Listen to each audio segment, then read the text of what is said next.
कहानी शुरू होते ही हम लोग को बहुत सारे मॉन्स्टरों को देखने के लिए मिलते हैं। इस कहानी का नैरेटर हम लोगों से बोलता है इस दुनिया में जादू के कारण बहुत सारे डेमोनिक गुफा और बहुत सारे डिमन भी अपीयर होने लगे और तो इन्हीं जादू के कारण ही लोगों के अंदर भी एक खास टाइप के पावर आने लगे और जिन सभी लोगों के अंदर एक पावर आने लगी उन सभी को अवेकनर कहा गया। नैरेटर की इतना बोलने के साथ ही इस वक्त हम लोगों को इस दुनिया का ट्रिपल एस लेवल का डिमन किंग को दिखाया जाता है और इस डिमन किंग का खासियत ये होता है कि इसके पास पांचों के पांचों एलिमेंट ही होता है। डिमन किंग के सामने इस वक्त हम लोग को 5 बंदे की एक अवेकनर टीम को देखने के लिए मिलती है और ये जो अवेकनर टीम है इसका नाम होता है डिवाइन कॉर्प्स। अभी हम लोगों को इस बात के बारे में भी पता चलता है कि ये जो डिवाइन कॉर्प्स टीम है ये तो इस दुनिया की सबसे ज्यादा पावरफुल अवेकनरों का टीम है और इस टीम का लीडर जिसका की नाम बाई है और तो ये हम लोग का मेन कैरेक्टर भी होता है। वो बोलता है इस टीम को मैं पिछले 10 सालों से लीड करते हुए आ रहा हूँ और हम लोग का मिशन है हाईएस्ट अथॉरिटी के लिए डेमोनिक शक्तियों का नाश करना और यहाँ पे हाईएस्ट अथॉरिटी का मतलब भगवानों से है और हम लोगों ने यहाँ पे जितने भी डेमोनिक शक्तियों का सामना किया उनमें से एक ट्रिपल एस लेवल का डिमन किंग 100 नंबर पर आता है। बाई अभी इतना सब कुछ बोलने के साथ ही अपने साथियों से डिमन किंग के ऊपर अटैक करने के लिए बोल देता है। अभी बाई के साथ साथ यहाँ पे एक लड़की को भी देखने के लिए मिलती है। इसका नाम होता है लिंगयू और ये एक एल क्लास लाइटनिंग एसोसिएशन है और हाँ जैसा कि चाइनीज मानवा है तो थोड़ा फैन सर्विस तो होगी ही। इसी वक्त हम लोग को टीम के एक और मेंबर को दिखाया जाता है जिसका की नाम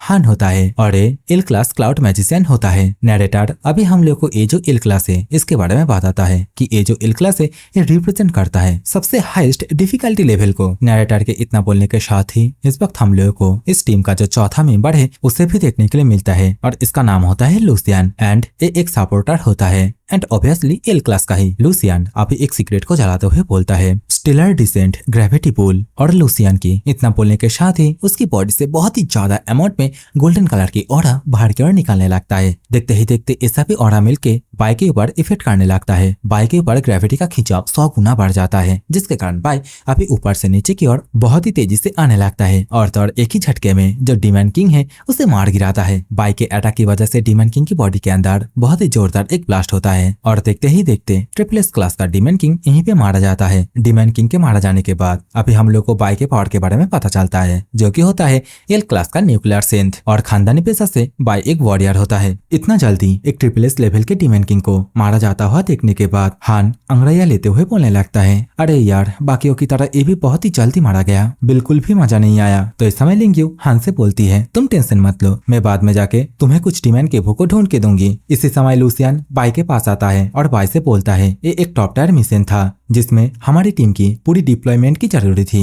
लेकिन बाई ये मिशन क्या तुम्हें बहुत आसान नहीं लगा? लूसियन की इन सब बातों को सुनने के बाद बाई इस वक्त अपने शॉट को साफ करते हुए बोलता है हाँ तुमने एकदम सही कहा। इंटेलिजेंट के मुताबिक ये जो डिमन किंग था ये एक खास प्रकार का डिमन किंग था जिसके पास पांचों के पांचों एलिमेंट की ही पावर थी और तो इसके पास एक हिडन स्किल भी थी। बाई अभी इन सभी बातों को बोल ही रहा था लेकिन इसी समय अचानक से लिंगयू आ जाती है और देखते ही देखते बाई के गले में लिपट जाती है। लिंगयू अभी बाई से बोलती है कैप्टन इस मिशन के बाद जब वैकेशन मिलेगी क्या आप सभी को दावत नहीं दोगे या फिर हम दोनों ही अकेले बाहर जाएंगे? लिंगयू की इस बात को सुनने के बाद इस समय बाई अपने दोनों हाथों से लिंगयू के चेहरे को पकड़ के उसे अपने से दूर करते हुए बोलता है जैसा कि हम लोग हमेशा से करते हुए आ रहे हैं, इस बार भी वही करेंगे, वैकेशन में कैपिटल जाएंगे। बाई की इस बात को सुनने के बाद लिंगयू आगे से बोलती है अरे यार मेरी कोशिशें दोबारा से फेल हो गई। अभी तो हान भी अपना शक्ल बनाते हुए बाई से बोलता है कैप्टन आप कभी भी लड़कियों को नहीं समझते। वे लोग अभी बाई के बारे में इस तरीके से बातचीत कर ही रहे थे। इस समय बाई को कुछ एहसास होता है। वो पीछे की ओर देखते हुए पूछता है क्या वो लौंडा हम लोगों के साथ नहीं आया? हान की इस बात को सुनने के बाद लूसियन पीछे से बोलता है उसने कहा था कि वो सफाई का काम कर लेगा लेकिन मुझे नहीं लगता कि वो इस लड़ाई में हम लोग के साथ फाइट भी की थी।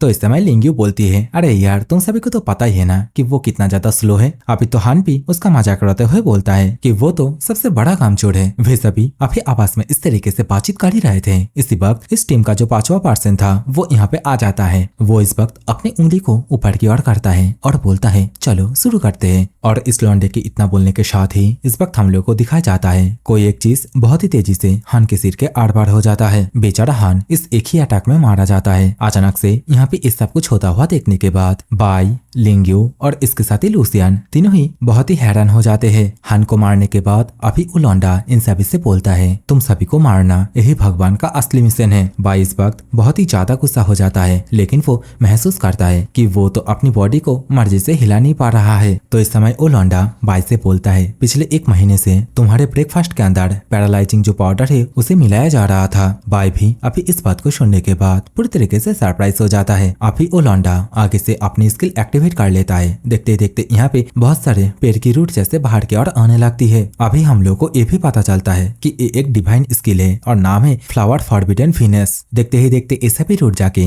बाई, लिंग्यू और इसके साथी लुसियन को पूरी तरीके से जकड़ लेती है। अभी ये लौंडा इन सभी से बोलता है, तुम में से सबसे ताकतवर को खत्म करने के लिए मुझे पूरी तैयारी करनी पड़ी। बाई, जिसको कि अभी इन सभी चीजों के बारे में घंटा भी समझ में नहीं आता, वो इस वक्त इस लौंडे से पूछने लगता है, हे क्या तुम पागल पगल हो गए हो, ऐसा क्यों कर रहे हो? तो आगे से वो लौंडा बोलता है, ये सभी भगवान की ही इच्छा है, वे चाहते हैं कि तुम लोगों की तरह एल क्लास पूरी तरीके से मारा जाए। अभी ये लौंडा इतना बोलने के साथ ही अपने पावर के माध्यम से लिंग्यू एंड लुसियन को और भी कस के पकड़ लेता है। बेचारे इन दोनों को अभी बहुत ही ज्यादा तकलीफें होने लगता है, लेकिन ये लौंडा अभी यहीं पे नहीं रोकता। वो अभी 2 और रूट को लिंग्यू एंड लुसियन के और ही भेज देता है। देखते देखते वो दोनों रूट जाके बाई के आंखों के सामने लिंग्यू एंड लुसियन के छाती को छल्ली कर देता है और देखते ही देखते बेचारे ये दोनों यहीं पे मारा जाते हैं। बाई, जो कि इस वक्त इन दोनों को इस तरीके से मारा जाता हुआ देखने के बाद बहुत ही ज्यादा गुस्सा होने लगता है। चिल्लाते हुए पूछने लगता है, आखिरकार क्यों क्यों तुमने ये सब कुछ किया? और वैसे भी डिवाइन गॉड्स मतलब हम लोग कभी भी किसी लाइन को क्रॉस भी नहीं किए, तो तुम मुझे बताओ आखिरकार वो कौन सा गॉड है जिसने कि तुम्हें परमिशन दिया हम लोग को एलिमिनेट करने की? बाई अभी बहुत ही ज्यादा गुस्से के साथ और चिल्लाते हुए इन सभी बातों को उस लौंडे से पूछ ही रहा था। इसी समय वो लौंडा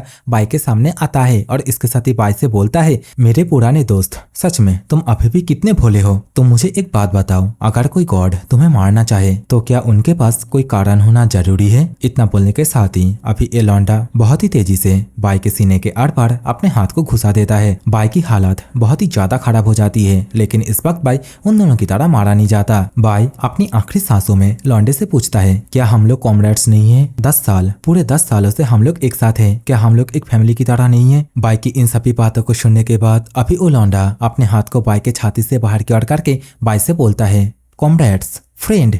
अरे यार, लगता है तुम अभी भी इस बात को नहीं समझे कि किस कारण के लिए मुझे इस मिशन को करने के लिए चूज किया गया। जब मैं तुमसे पहली बार मिला था तब से ही गॉड ने इन सभी चीजों को सोच के रखा था। तुम तो हमेशा से बस मोहरे ही थे। अभी ये लौंडा इन सभी बातों को बोलते बोलते अपने उंगलियों से एक पिस्तौल की तरह बाई के सिर के ऊपर निशाना लगाता है और देखते ही देखते बाई के सिर को यहीं पे उड़ा देता है। बेचारा बाई, उसे कुछ करने का और समझने का मौका ही नहीं मिलता, वो खामखाही यहीं पे मारा जाता है। तो यहाँ पे डिवाइन कॉर्प्स के जितने भी एल क्लास ओइकनर हैं उन सभी को मारने के बाद वो लौंडा यहाँ से जाने लगता है और जाते जाते बोलने लगता है, 22 मई 2125 सभी के सभी मेंबर मृत घोषित और एल क्लास शुद्धिकरण मिशन पूर्ण हुआ एंड फाइनली वैकेशन का टाइम आ चुका है। लौंडे की ये सभी बातों के साथ ही सीन दोबारा से बाई की ओर आता है। इस वक्त बाई के हाथों के आसपास हम लोग को थोड़ा बहुत औरा जैसा कुछ देखने के लिए मिलता है। इसी समय एक गहरी आवाज बाई से बोलता है, चलो एक सौदा करते हैं। लेकिन बाई अभी आफ्टर लाइफ में जैसे ही होश में आता है वो इस वक्त अपने आप को बहुत सारे चेनों में बांधा पाता है। बाई बहुत ही ज्यादा परेशान होते हुए पूछने लगता है, ये कौन सी जगह है और मैं कहाँ पे हूँ? बाई अभी चेन समेती अंधेरे के अंदर इधर उधर जाने लगता है, लेकिन इसी समय पीछे से कोई बाई से बोलता है, हे हैंडसम, पीछे देखो। बाई पीछे की ओर देखता है और तुरंत ही बहुत ही ज्यादा शॉक हो जाता है। बाई इस वक्त इस पर्सन से पूछने लगता है, तुम तो वही SSS रैंक का डिमन किंग होना जिसके पास 5-5 एलिमेंट है? बाई की इस बात को सुनने के बाद डिमन किंग आगे से अपने कान को खुजलाते हुए बोलता है, अरे यार तुम कितना बुद्धू हो, मेरी तरह एक SSS डिमन किंग को मारना इतना ही आसान है क्या? और हाँ, अभी तुम जिस जगह पे हो ये मेरी आत्मा का डोमेन है और ये पूरा किंगडम ही मेरी जीवन शक्ति है। तो बहुत कर लिया बातचीत, अभी सीधा मुद्दे पे आते हैं। मैं महसूस कर सकता हूँ कि तुम्हारी नफरत मेरी नफरत के बराबर है और यहाँ पे मेरी जो हिडन स्किल है उसका नाम है लाइफ रिग्रेशन। तो यहाँ पे मैं तुमसे एक सौदे का प्रस्ताव रखता हूँ। मैं तुम्हें अतीत में बहुत ही पीछे भेज सकता हूँ जिससे कि तुम अपने रिवेंज को ले सकते हो और तो और सब कुछ बदल भी सकते हो। तो मेरे सौदे के साथ क्या तुम इंटरेस्टेड हो? डिमन किंग की इन सभी बातों के साथ ही यहाँ पे खामोशी छा जाती है। बाई इस वक्त अपने मन में अपने पास्ट के बारे में सोचने लगता है, जहाँ पे वो अपने साथियों के साथ बिताई हुई पालों के बारे में याद करने लगता है और तो और बाई को अभी उस टीममेट का भी याद आता है जिसने कि सभी को मारा होता है। बाई अभी इन सभी चीजों को सोचने के बाद बहुत ही ज्यादा गुस्से के साथ चिल्लाते हुए बोलता है, मैं उस लौंडे को मार डालूंगा और तो और उन सभी सो कॉल्ड गॉड को भी जो लोग हाई पोजीशन में बैठे हैं। बाई की इन सभी बातों को सुनने के बाद डिमन किंग भी भी बहुत ही ज्यादा खुश हो जाता है और बोलता है बहुत ही बढ़िया, तो मैं तुम्हारे लिए एक और गिफ्ट तैयार करके रखा हूँ। और इतना बोलने के साथ ही डिमन किंग अपने दिल को बाहर की ओर निकाल लेता है और उसे बाई को देने लगता है। बाई अभी इन सभी चीजों को देखने के बाद थोड़ा सा सीरियस हो जाता है। डिमन किंग से पूछने लगता है आखिरकार तुम मुझे ये सब कुछ देना क्यों चाहते हो और इन सभी चीजों के बदले में तुम्हें चाहिए क्या। बाई की इस बात को सुनने के बाद डिमन किंग आगे से कुछ नहीं बोलता, बस एक क्रीपी सा स्माइल देता है और देखते ही देखते सीन चेंज हो जाता है। इस वक्त को चिल्लाते हुए बाई को पुकारने लगती है। बाई भी अपनी आंखें धीरे धीरे करके ओपन करता है। बाई अभी सामने की ओर देखती है कि क्लास टीचर बहुत ही गुस्से के साथ उसको उठ खड़ा होने के लिए बोल रही होती है। अचानक से टीचर को सामने की ओर देखने के बाद बाई पूरी तरीके से चौंक जाता है। बाई अपने हाथ पैरों को भी देखने लगता है। बाई को समझ में आ जाता है कि वो दोबारा से पास्ट में रिटर्न आ चुका है, वो भी उसके अवेकनिंग सेरेमनी से पहले। बाई बैठे बैठे इन सभी चीजों को बोल ही रहा था। इसी समय वो टीचर चिल्लाते हुए बोलती है क्लास के अंदर सोना ये अलग बात है, किंतु अवेकनिंग सेरेमनी में जाने से पहले इस तरीके से सोना, आखिरकार तुम यहाँ पे करना क्या चाहते हो, जल्दी से पीछे जाओ और खड़े हो जाओ। तो हम लोगों को अभी पता चलता है कि ये जो टीचर है इनका नाम होता है हुआंग। टीचर हुआंग की बातों को सुनने के बाद बाई भी चुपचाप अपनी जगह से क्लासरूम के पीछे खड़ा होने के लिए जाने लगता है। बाई अपने क्लास को और क्लास के अंदर जितने भी क्लासमेट हैं उन सभी को देखने के बाद अपने मन में बोलने लगता है कि सच में यह चीज पूरी तरीके से अनबिलीवेबल है। लगभग 20 सालों के बाद मैं अपने क्लासमेट को दोबारा से देख रहा हूँ। बाई भी इतना सोचते सोचते क्लास के पीछे जाके खड़ा हो जाता है। टीचर हुआंग बोलती है तो चलो अभी हम लोग दोबारा से कंटिन्यू करते हैं। टीचर हुआंग बोलती है इस पूरी दुनिया में टोटल 5 एलिमेंटल पावर है, जैसा कि लाइटनिंग, फ्लावर, क्लाउड, न्यूक्लियर और स्टीलर पावर, और कोई पर्सन सिर्फ एक ही पावर को हासिल कर सकता है। इतना बोलने के साथ ही टीचर हुआंग अभी अपने हाथ में कुछ माना माना जैसा इकट्ठा करने लगता है और देखते ही देखते एक क्रिस्टल जैसा कुछ तैयार कर लेती है और बोलती है एग्जाम्पल के तौर पे तुम लोग देख ही सकते हो मेरे पास क्लाउड एलिमेंट है जो कि बहुत ही रेयर है, और हाँ तुम्हारी बॉडी किस एलिमेंट के साथ बॉन्ड बना रही है उसके ऊपर डिपेंड करके तुम लोगों को combat, support and special in 3 category के अंदर भाग किया जाएगा। कभी कभी 5 अलग अलग एलिमेंट एक साथ कंबाइन होकर एक अलग ही प्रोफेशन क्रिएट होता है। और हम लोग के स्कूल की सबसे ताकतवर गिल्ड टीम में एक स्टीलर मेज, क्लाउड वॉरियर, न्यूक्लियर वार्ड और इसके साथ ही एक लाइटनिंग एसोसिएशन शामिल है। मुझे पता है कि तुम लोग लाखों लोगों में से अपने पोटेंशियल को अवेकनिंग करके आम लोगों से आगे आ चुके हो और तो और तुम लोग को बचपन से ही तारीफों में नहलाया गया है, लेकिन आज तुम्हारी जिंदगी का सबसे अहम दिन है। अब तक लगभग 100 अवेकन प्रोफेशंस का पता लग चुका है और उन सभी प्रोफेशंस को रैंक किया जाता है लोएस्ट टू हाईएस्ट तक। तो तुम सभी को सिर्फ एक ही मौका मिलेगा अवेकनिंग होने का। और हाँ एक और बात बोल देती हूँ, आज शाम को जब तुम लोगों को अपने प्रोफेशन के बारे में पता चल जाएगा तब वही प्रोफेशन फ्यूचर में तुम लोगों के स्टेटस बिल्ड करने में मदद करेगी। टीचर हुआंग की इन सभी बातों के साथ ही सीन चेंज हो जाता है। इस वक्त हम लोग को बाई को बाहर की ओर इधर उधर टहलते हुए दिखाया जाता है। बाई आसपास देखते हुए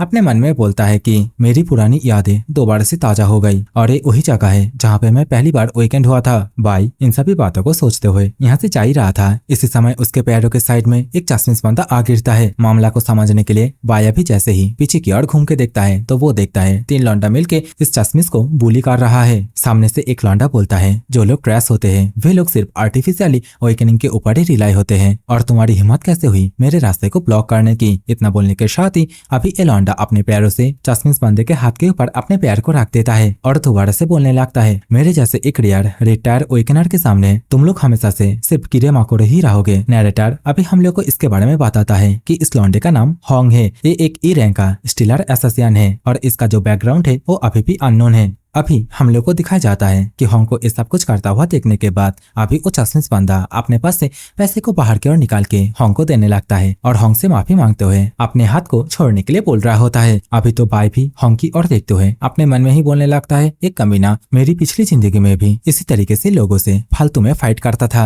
इस वक्त हम लोग को होंग को दिखाया जाता है जो कि उस चश्मिश से पैसा तो लेता है और तो उसे मुक्का मार के जमीन के ऊपर गिरा भी दिया होता है। बाई आगे से कुछ करता या फिर होंग को कुछ बोलता उससे पहले टीचर हुआंग यहाँ पे आ जाती है और बाई को ये सब कुछ करने के लिए मना करती है। टीचर हुआंग गुस्से के साथ बाई से बोलती है ये एक स्कूल है न ही कोई डकैती का मैदान, तो ये सब कुछ क्यों कर रहे हो। टीचर हुआंग की इन सभी बातों को सुनने के बाद और तो टीचर हुआंग को यहाँ पे देखने के बावजूद होंग को मानो घंटा भी कुछ फर्क नहीं पड़ता हो। वो तो इस वक्त बहुत ही ज्यादा एटीट्यूड के साथ टीचर हुआंग के पास जाता है और अपने हाथ में जो पैसा है उसे दिखाते हुए बोलता है क्या ये ठीक नहीं होगा कि मैं अपने लड़कों को इनाम में बबल टी दिलवाऊं। होंग यहीं पे नहीं रुकता, वो इस वक्त टीचर हुआंग के बहुत ही ज्यादा करीब जाके टीचर हुआंग से धीरे से बोलने लगता है क्या तुम हीरो बनने की कोशिश कर रही हो। तुम अगर थोड़ा सा भी हॉट नहीं होते ना तो मेरे ऊपर बिलीव करो मैं बहुत साल पहले तुम्हें यहाँ से बाहर कड़वा देता। होंग टीचर हुआंग को इतना बोलने के साथ ही यहाँ से जाने लगता है। दूसरी ओर टीचर हुआंग उसे चश्मिश के पास जाती है और तौर पूछने लगती है, क्या तुम ठीक हो? होंग का सामना अभी बाई से भी होता है, जहाँ पे बाई होंग की ओर ही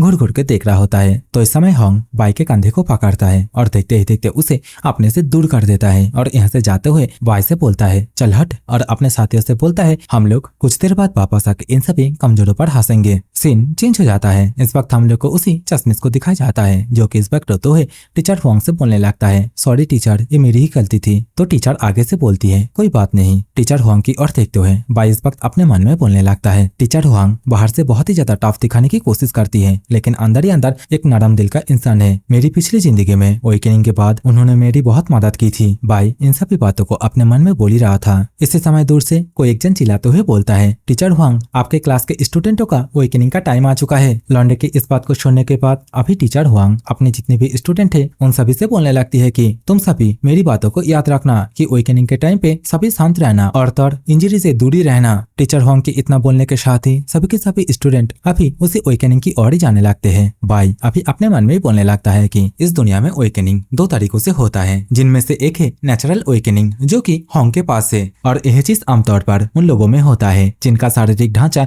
बहुत ही मजबूत होता है और तौर जिनमें नेचुरल टैलेंट होती है। बेसिकली यह चीज अपने आप ही होता है जब कोई व्यक्ति बेहद भावनात्मक तनाव या फिर तीव्रता से गुजरता हो। और यहाँ पे जो दूसरा टाइप है वो अवेकनिंग चेंबर को यूज करके होता है, और ये जो अवेकनिंग चेंबर है इसके अंदर अनगिनत विज्ञानियों का बुद्धि का इस्तेमाल किया गया और उस चेंबर के अंदर किसी भी पर्सन की भावनाओं को और तौर एड्रेनालिन हार्मोन को बेहद ही तीव्र रूप से उत्तेजित किया जाता है और इसी तरीके से फोर्सफुली किसी को अवेकनिंग किया जाता है। बाई की इन सभी बातों के साथ ही इस वक्त हम लोग को चेंबर के अंदर एक लौंडे को दिखाया जाता है, जो कि बहुत ही मुश्किल से अपने प्रोफेशन को अवेकनिंग कर पाता है, जहाँ पे उसका प्रोफेशन निकलता है स्कूल मिस्टिक मेज। और इस लौंडे का जो प्रोफेशन है ये एक ब्लू टायर का प्रोफेशन होता है। अभी तो लौंडा इसके कारण बहुत खुश भी होने लगता है। अभी तो टीचर हुआंग भी उसे शाबाशी देते हुए विश्राम करने के लिए जाने के लिए बोलती है। उस लौंडे के साथ ही अभी नाम आता है बाई का। बाई को चेंबर के अंदर जाने के लिए बोला जाता है। बाई अभी चेंबर के अंदर जाता उससे पहले प्रोफेसर हुआंग बाई से बोलती है, अच्छी तरीके से फोकस करना और क्लास की तरह लैक मत खाना, समझे?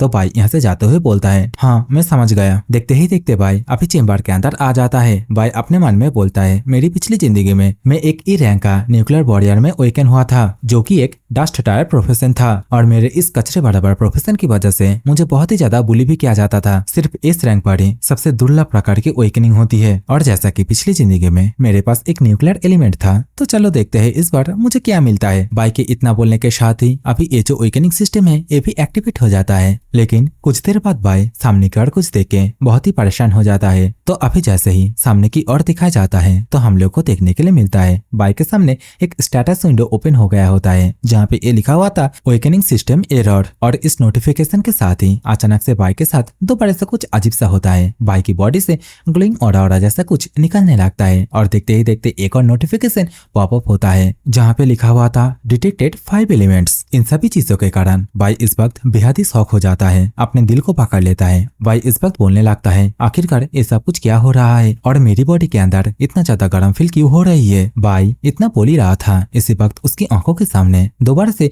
एक और नोटिफिकेशन पॉपअप होता है, जहाँ पे लिखा हुआ था इनफाइनाइट अवेकनिंग सिस्टम एक्टिवेटेड। और इस नोटिफिकेशन के साथ ही देखते बाई के सामने पांचों एलिमेंट का एक चार्ट आ जाता है। बाई को अभी बताया जाता है, जैसा कि तुम्हारी बॉडी पांचों के पांचों एलिमेंट को ही प्रोसेस करता है, तो तुम पांचों एलिमेंट के अंदर किसी भी एक एलिमेंट को अपने इनिशियल क्लास के लिए चूज कर सकते हो। इसके बाद जब उस विशेष एलिमेंट के अंदर इनफ पावर इकट्ठा हो जाती है, उसके बाद तुम एक और एलिमेंट को चूज कर सकते हो, या फिर तुम्हारे पास जो मौजूदा एलिमेंट होगा उसे ही अपग्रेड कर सकते हो। बाई इस वक्त इन सभी नोटिफिकेशन को देखने के बाद बहुत ही हैरान हो जाता है, बोलने लगता है कि एलिमेंटों को इकट्ठा करना, आखिरकार इन सभी चीजों का मतलब क्या है? तो क्या मैं फ्यूचर में जाके पांचों के पांचों एलिमेंट को ही यूज कर पाऊंगा? लगता है मैं यहाँ पे जितने भी क्वालिटीज के रैंक है उन सभी को ही ऑब्टेन कर सकता हूँ, और तो वो स्पेशल क्वालिटी के रैंक को भी। बाई की इन सभी बातों को सुनने के बाद अभी सामने से दोबारा से एक और नोटिफिकेशन पॉपअप होता है। बाई को बताया जाता है, तुमने एकदम सही कहा, शुरुआत में किसी भी क्लास को तुम अपनी मर्जी से चूज कर सकते हो, लेकिन बाद में तुम्हें जितने भी क्लासेस मिलेंगे वो सभी रैंडमली मिलेंगे। ये वाली नोटिफिकेशन को देखने के बाद बाई को भी समझ में आ जाता है कि आखिरकार डिमन किंग की उन सभी बातों का मतलब क्या था। बेचारा बाई के दिल में तो बहुत ही तेज दर्द भी होने होने लगता है। बाई बोलता है तो मेरे पास जो एबिलिटी है वो एक इनफाइनाइट अवेकनर का है। बाई इतना बोल ही रहा था, इसी समय बाई के सामने दोबारा से एक और नोटिफिकेशन पॉपअप होता है। बाई से बोला जाता है बाई के इनिशियल क्लास को चूज करने के साथ ही सभी एलिमेंटल बर्ड्स फिलहाल के लिए क्लियर हो जाएंगे, तो प्लीज केयरफुली अपने एलिमेंट को चूज करे। तो इन सभी नोटिफिकेशन को देखने के बाद बाई थोड़ा सा मुस्कुराता है। सीन चेंज हो जाता है। बाहर की ओर उसके क्लासमेट्स को आपस में बातें करते हुए सुनाई देती है कि आखिरकार भाई इतना लेट क्यों कर रहा है। वे लोग बातचीत कर ही रहे थे, लेकिन इसी समय बाई बाहर की ओर आता है। बाई को बाहर की ओर आता हुआ देखने के बाद टीचर हुआंग दौड़ के बाई के पास जाती है। बाई से पूछने लगती है आखिरकार तुमने क्या अवेकनिंग किया है। टीचर हुआंग की इस बात को सुनने के बाद बाई टीचर हुआंग से माफी मांगते हुए बोलता है मुझे अवेकनिंग में न्यूक्लियर वॉरियर मिला, वो भी ग्रीन क्वालिटी का, जो सबसे ज्यादा घटिया है। बाई की इस बात को सुनने के बाद टीचर हुआंग थोड़ा सा सैड हो जाता है, लेकिन वो इस वक्त बाई को साहस देते हुए बोलने लगती है तुम बिल्कुल भी हार मत मानना और हमेशा खुद के ऊपर भरोसा रखना। तो इन सभी बातों को सुनने के बाद आगे से बाई टीचर से बोलता है टीचर आपको मुझे कंफर्ट देने की जरूरत नहीं है। लेकिन इस वक्त टीचर ये बोलते हुए बाई को यहाँ से भेजने लगता है कि अवेकनिंग की वजह से तुम शायद से टायर्ड हो चुके हो, तो जाओ थोड़ा सा रेस्ट करो। लेकिन इसी समय बाई को साइड से किसी की हंसने की आवाजें सुनाई देती है। तो बाई अभी जैसे ही साइड की ओर देखता है तो वो देखता है ये तो होंग है। होंग अभी बाई के साथ साथ टीचर हुआंग को भी बहुत कुछ उल्टी सीधी बातें बोलता है और इन सभी बातों को बोलने के साथ ही होंग और होंग के जो साथी थे वे सभी जोर जोर से हंस रहे होते हैं। होंग यह भी नहीं रुकता, वो इस वक्त बाई के करीब जाता है और इसके साथ ही बाई से बोलने लगता है तुम्हारे रैंक का मतलब पता है, वो एक डस्ट रैंक है जो कि सबसे नीचे रहता है। तुम्हें पता है ये दुनिया ऐसे ही चलता है जहाँ पे गॉड लोगों को चूज करता है और गॉड उन लोगों को चूज करता है जो लोग सबसे ज्यादा पावरफुल होते हैं और जो लोग कमजोर होते हैं वे लोग सिर्फ ह्यूमिलेट के लायक होते हैं। होंग की इन सभी बातों को सुनने के बाद बाई को तो उतना फर्क नहीं पड़ता, लेकिन वो इस वक्त गॉड के नाम को सुनने के बाद ट्रिगर्ड हो जाता है। बाई आगे से कुछ करता उससे पहले टीचर हुआंग होंग से पूछती है आखिरकार तुम किस कारण के लिए यहाँ पे आए हो। तो होंग आगे से बोलता है अरे यार आपको तो ये बात पता ही है ना कि जितने भी लो रैंक है वे लोग क्लासरूम के अंदर सबसे पीछे बैठेंगे। इस सोसाइटी के अंदर अगर किसी के पास ना पावर और ना बैकग्राउंड होता है तो उसके पास कभी भी फ्यूचर भी नहीं होता है, वो हमेशा से पीछे ही रहेंगे। जो स्ट्रॉन्ग होते हैं उन्हें अच्छी अच्छी रिसोर्सेस मिलती है जिससे कि वो और भी स्ट्रॉन्ग बने, और जैसे ही कोई एक डस्ट रैंक को अवेकनिंग करता है तो उसका भविष्य भी पूरी तरीके से सील हो जाता है। वे लोग सिर्फ जितने भी अवेकनर हैं उनमें बॉटम फ्लैग ही रहेंगे। होंग इन सभी बातों को प्रोफेसर हुआंग के चेहरे के सामने जाके बोल रहा होता है। प्रोफेसर हुआंग को होंग की इन सभी बातों से गुस्सा तो बहुत आती है, लेकिन वो बेचारी इस वक्त कुछ कर नहीं पाती। होंग टीचर हुआंग से इन सभी बातों को बोलने के बाद बाई से बोलता है तुम्हारी तरह किसी डस्ट रैंक को अपने घर चले जाना चाहिए जिससे कि सरकार की कोई भी रिसोर्सेस वेस्ट ना हो। होंग की इन सभी बातों को सुनने के बाद बाई को अभी आ जाता है गुस्सा। बाई होंग के कॉफी कप को पिचा के उसके चेहरे को पूरी तरीके से कॉफी कॉफी कर देता है। बाई की इस कांड की वजह से होंग को भी अभी आ जाता है गुस्सा। होंग बाई से पूछता है तूने आखिरकार ऐसा क्यों किया। तो इस समय बाई आगे से अपने हाथ से कॉफी को साफ करते हुए बोलता है क्योंकि मुझे तेरी बातों को सुनना बिल्कुल भी पसंद नहीं है। होंग आगे से थोड़ा सा स्माइल करता है और देखते ही देखते अपने पावर को इकट्ठा करके बहुत ही जोरदार एक मुक्का बाई को मारने के लिए जाने लगता है। टीचर हुआंग भी इसे रोकने की कोशिश करती है, लेकिन होंग तब तक बाई के बहुत ही ज्यादा करीब पहुंच चुका था। लेकिन इस समय बाई थोड़ा सा भी पैनिक नहीं करता। वो इस वक्त अपने हाथ में बहुत सारे माना को गैदर करके एक गोल्डन कलर की तलवार और तौर एक सील को भी तैयार कर लेता है और इससे बहुत ही आसानी के साथ होंग के अटैक को ब्लॉक कर लेता है। होंग बेचारा इस चीज को देखने के बाद पूरी तरीके से हैरान हो जाता है, लेकिन वो इस वक्त सामने की ओर देखता है कि जो बाई है वो तो अपने शॉट से उसके ऊपर एक काउंटर अटैक भी कर दिया होता है। बेचारा होंग अभी इस अटैक की वजह से सीधा पीछे की ओर लुढ़क के जाके गिरता है और यहाँ पे होंग की जो हालत है वो भी बहुत ही ज्यादा खराब हो गया होता है। होंग के मुंह से खून भी बाहर की ओर आ रहा होता है। आसपास के जितने भी स्टूडेंट थे वे सभी अभी इस चीज को देखने के बाद पूरी तरीके से हैरान हो जाते हैं। उन लोगों को भी समझ में नहीं आता आखिरकार होंग इतना जल्दी कैसे हार गया और तब उसकी हालत इतना ज्यादा खराब भी कैसे हो गया। इसी समय बाई आगे से बहुत ही एटीट्यूड के साथ बोलता है तुझे पता है इस क्लास को मैंने खुद से चूज किया। लेकिन होंग उठ खड़ा होते हुए बाई से बोलता है तू बहुत ही ज्यादा लकी था जिसके कारण तूने मेरे अटैक को ब्लॉक कर पाया। मेरे पास एक रेयर एबेस रैंक है जो कि तेरे जैसे कचरे से पूरी तरीके से डिफरेंट है। होंग इन सभी बातों को बोल ही रहा था। इसी वक्त हम लोगों को टीचर हुआंग को भी दिखाई जाती है। वो इस वक्त अपने मन में बोलती है नहीं ये बाई का कोई लाक नहीं था। बाई ने अभी अभी वॉरियर क्लास का एक टॉप टायर मूवमेंट स्किल को यूज किया और यहाँ पे बाई का जो रिएक्शन टाइम था वो 0.09 सेकेंड था। इवन मेरा टीचर जिन्होंने पिछले 10 सालों से प्रैक्टिस करते हुए आ रहे हैं वो भी इस चीज को परफॉर्म नहीं कर सकते, तो आखिरकार कैसे जिसने कि अभी अभी अपने क्लास को अवेकनिंग किया वो इतना ज्यादा परफेक्ट कैसे हो सकता है। टीचर हुआंग बहुत ही ज्यादा शौक होते हुए इन सभी बातों को सोच ही रही थी। इसी वक्त हम लोग को दोबारा से होंग को दिखाया जाता है, लेकिन वो इस वक्त अपने पास से एक शॉट को बाहर की ओर निकाला होता है। बाई से बोलता है तुम मारा जाने के लिए रेडी हो जा, तूने आज बहुत ही बड़ी गलती कर दी, तो देख आज मैं तेरा क्या करता हूँ, आज तू सभी के सामने रेंगता हुआ जाएगा। इतना बोलने के साथ ही इस समय होंग अपनी बॉडी से बहुत ही ज्यादा अमाउंट में ऑरा रिलीज करने लगता है और इन सभी चीजों को देखने के बाद आसपास के स्टूडेंट आपस में बोलने लगते हैं कि स्कूल के अंदर कोई भी अवेकनर को अपने पावरों को यूज करना पूरी तरीके से माना है। और तो यहाँ पे बहुत सारे लोग इसे इकट्ठा होकर भी देख रहे हैं। होंग का फादर जो कि एक हाई रैंक का ऑफिसर है और तो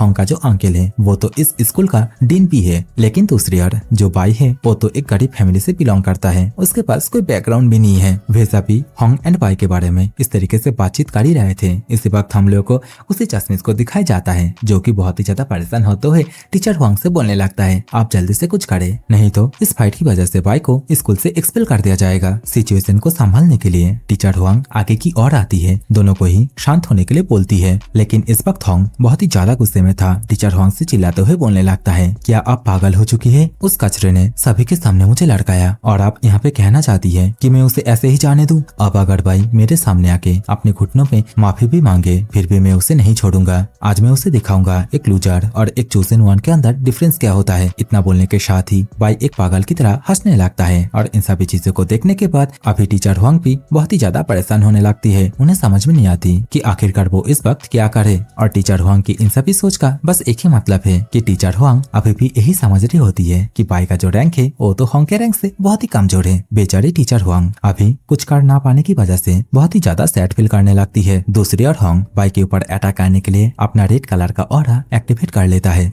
इसी वक्त हम लोग को चश्मिश को भी दिखाया जाता है जो कि बाई की ओर देखते हुए अपने मन में ही बोलने लगता है कि गया बाई तो आज गया, बाई आज पूरी तरीके से खत्म ही हो जाएगा। आखिरकार कैसे वो एक ऐसे को ऑफेंड कर सकता है जो कि उससे बहुत ही ज्यादा ताकतवर है। सोसाइटी में बिना किसी स्ट्रगल किए अच्छे तरीके से रहने के लिए हम लोग को कभी भी इन जैसे लोगों से पंगा नहीं लेना चाहिए, लेकिन जब हम इस चीज को अवॉइड नहीं कर सकते तब हम लोग को इस चीज को भी सीखना चाहिए कि किस तरीके से हम लोग अपने ह्यूमिलेशन को अपने अंदर ही निकाल ले। चश्मिश परेशान होते हुए खड़े खड़े इन सभी बातों को सोच ही रहा था। इसी वक्त हम लोग को होंग को दिखाया जाता है। होंग इस वक्त अपने वेपन को लेके एकदम सीधा बाई के ऊपर अटैक करने के लिए कूद पड़ता है। पीछे से टीचर होंग बाई को प्रोटेक्ट करने के लिए तथा होंग को रोकने के लिए जोर जोर से चिल्लाते हुए होंग को वहीं पे रुकने के लिए बोलती है। सभी को यही लग रहा होता है कि इस वक्त बाई घंटा भी कुछ नहीं कर पाएगा और तो होंग के हाथों बुरी तरीके से मार खाएगा। देखते ही देखते होंग इस वक्त एक बहुत ही पावरफुल स्लैश मारते हुए बाई से बोलता है कि अब मैं भी देखता हूँ तो आखिरकार कैसे डॉज करता है। होंग की इस बात को सुनने के बाद बाई इस वक्त अपने गर्दन को टेढ़ी करके थोड़ा सा मुस्कुराता है और मन में बोलता है क्या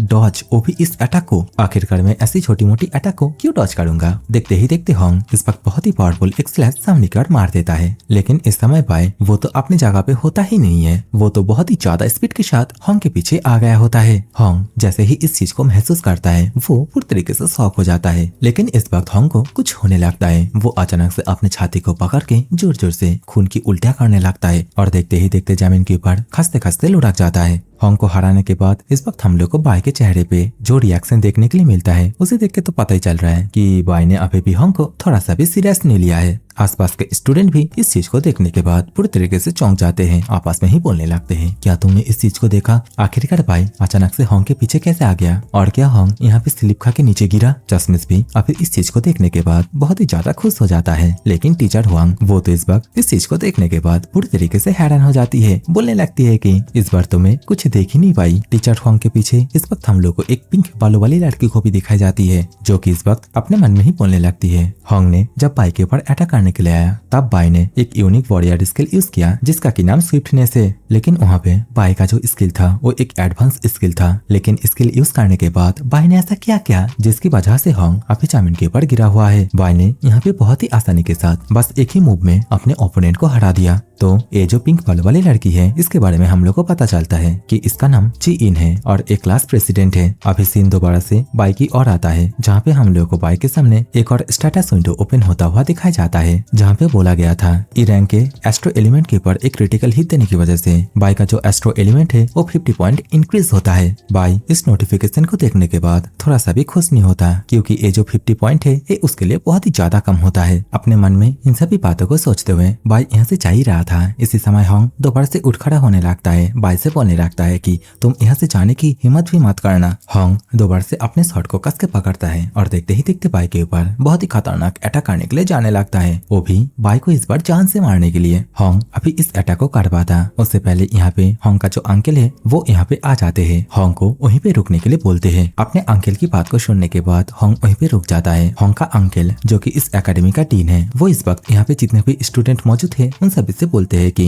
तुम लोग वेकेनिंग की वजह से बहुत ही ज्यादा टायर्ड हो चुके होंगे, तो तुम लोग को यहाँ पे शो देखने की कोई भी जरूरत नहीं है, अपने अपने घर जाओ और रेस्ट करो। अभी तो होंग का अंकल होंग से बोलते हैं कि तुम घर जाओ और अपने वेकेनिंग के बारे में अपने फैमिली को बताओ। फैमिली, घर, इन सभी वर्ड को सुनने के बाद बाई को बहुत ही जोर से झटका लगता है। बाई को याद आता है कि उसका भी तो घर है। बाई अभी यहाँ से जाता उससे पहले होंग का अंकल बाई से बोलने लगते हैं कि हे तुम, क्या तुम्हें पता नहीं है कि स्कूल के अंदर मारपीट करना पूरी तरीके से माना है। लेकिन इस वक्त हम लोग को बाई को दिखाया जाता है जो कि होंग के अंकल की बातों का बिल्कुल भी रिप्लाई नहीं देता। बाई इस वक्त अपने सिर को पकड़ के अपने मन में ही बोलने लगता है कि मैं तो इस बात को भूल ही गया था कि मैं 20 साल पहले लौट के आया हूँ। इसका मतलब मेरे मॉम डैड अभी भी जिंदा है। डैम इट, आखिरकार मैं इन सभी चीजों को कैसे भूल सकता हूँ। बाई अपने मन में इन सभी बातों को सोचते सोचते यहाँ से जाने लगता है। इस वक्त पीछे से होंग का अंकल बाई को हे करके पुकारने लगते हैं, लेकिन बाई बिल्कुल भी रिप्लाई नहीं देता। वो इस वक्त दौड़ के सीधा अपने घर की ओर ही जाने लगता है। इसी वक्त होंग का अंकल नोटिस करते हैं कि उनके साइड में तो टीचर हुआंग खड़ी हुई है। तो इस वक्त वो गुस्से के साथ चिल्लाते हुए टीचर हुआंग से बोलने लगते हैं कि तुम अपने स्टूडेंटों को अच्छी तरीके से कंट्रोल में रखना। टीचर हुआंग के पास बोलने के लिए कुछ नहीं होती तो बेचारी टीचर हुआंग झुकते हुए माफी मांगने लगती है। सीन चेंज हो जाता है। इस वक्त हम लोग को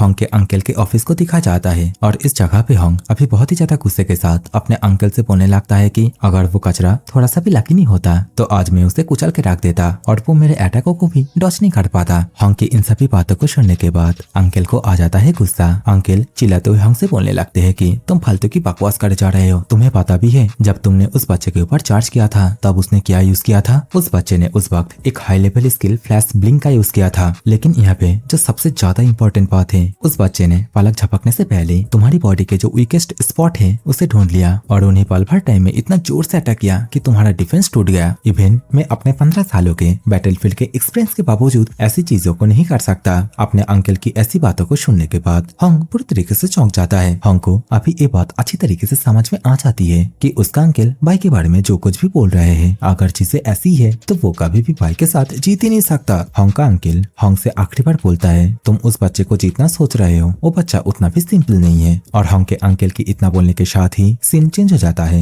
इस वक्त हम लोग को बाई को बहुत ही तेजी से अपने घर की ओर दौड़ते हुए दिखाए जाते हैं। कुछ देर तक ऐसे ही दौड़ने के बाद इस समय बाई एक बिल्डिंग के सामने आके रुक जाता है। सामने की ओर देखते हुए, मतलब उसी बिल्डिंग की ओर देखते हुए बाई बोलता है, तो क्या मैं फाइनली आ चुका हूँ? बाई को इस वक्त अपने पास्ट के बारे में भी याद आने लगता है जहाँ पे उसका फादर उसे बहुत ही ज्यादा पीटा था और इसी दिन ही उसके फादर ने उसकी मॉम को मार दी थी। बाई अपने पास्ट के इन सभी बातों को सोचने के साथ ही बेहद ही परेशान होने लगता है। सीन चेंज हो जाता है। इस वक्त हम लोग को बिल्डिंग के अंदर बाई के पिता को दिखाया जाता है जो कि इस वक्त टीवी के अंदर किसी एक कॉमेडी शो को देखते हुए जोर जोर से हंस रहा होता है। इसी कमरे के साइड के और ही हम लोग को बाई की मॉम को भी देखने के लिए मिलती है जो कि इस वक्त जो डिशेस है उसे साफ कर रही होती है। इसी वक्त दरवाजे पे बाई आ जाता है और बाई जैसे ही कमरे के अंदर एंट्री करता है तो बाई का पिता बाई से बोलते हैं, ओह तुम वापस आ गए, लगता है तुम अपने क्लासेस को आज जल्दी ही खत्म कर लिए। अपने पिता की बातों को सुनने के बाद बाई अभी रिप्ले में कुछ ना बोलते है अपने माँ की ओर ही देखने लगता है और बहुत ही ज्यादा भावुक भी हो जाता है और अपने मन में ही बोलता है, मॉम अब जिंदा है। बाई अभी जैसे ही मॉम के पास जाता है तो उसकी मॉम अपने हाथों से इशारा करते हुए बाई से बोलती है कि मैं तुम्हारे लिए तुम्हारा फेवरेट गरम गरम नूडल्स बनाया हूँ। अपनी मॉम की बात को सुनने के बाद बाई का चेहरा पेल हो जाता है, लेकिन बाई इस वक्त अपने चेहरे पे मुस्कान लाके अपनी माँ से बोलता है कि मॉम आज मैं मछली का अचार खाना चाहता हूँ। बाई की बात को सुनने के बाद उसकी माँ दोबारा से इस तरह में बोलती है कि कल खा लेना, आज मैं ऑलरेडी नूडल्स को बना लिया हूँ। लेकिन इस समय बाई मछली के अचार को खाने के लिए थोड़ा सा जिद करता है तो इस समय उसकी मॉम दोबारा से इशारों में बोलती है, अरे यार तुम भी ना, चलो मैं जाके लेके आती हूँ। इतना बोलने के साथ ही बाई की मॉम अभी यहाँ से बाजार की ओर जाने लगती है। बाई बोलता है मॉम मैं भी आपके साथ जाऊंगा, लेकिन इसी समय पीछे से बाई के पिता बाई से बोलते हैं कि तुम्हारी मॉम बाजार को अकेले जा सकती है। और बच्चे आखिरकार तुम्हारी प्रॉब्लम क्या है? तुम तो यहाँ पे आके अपने पिता को एक बार हाय भी नहीं बोले। और क्या आज तुम्हारा वेकनिंग डे नहीं था? तो जल्दी से मुझे अच्छी खबर सुनाओ। बाई के पिता इस बात को बोलने के साथ ही फ्रिज के अंदर से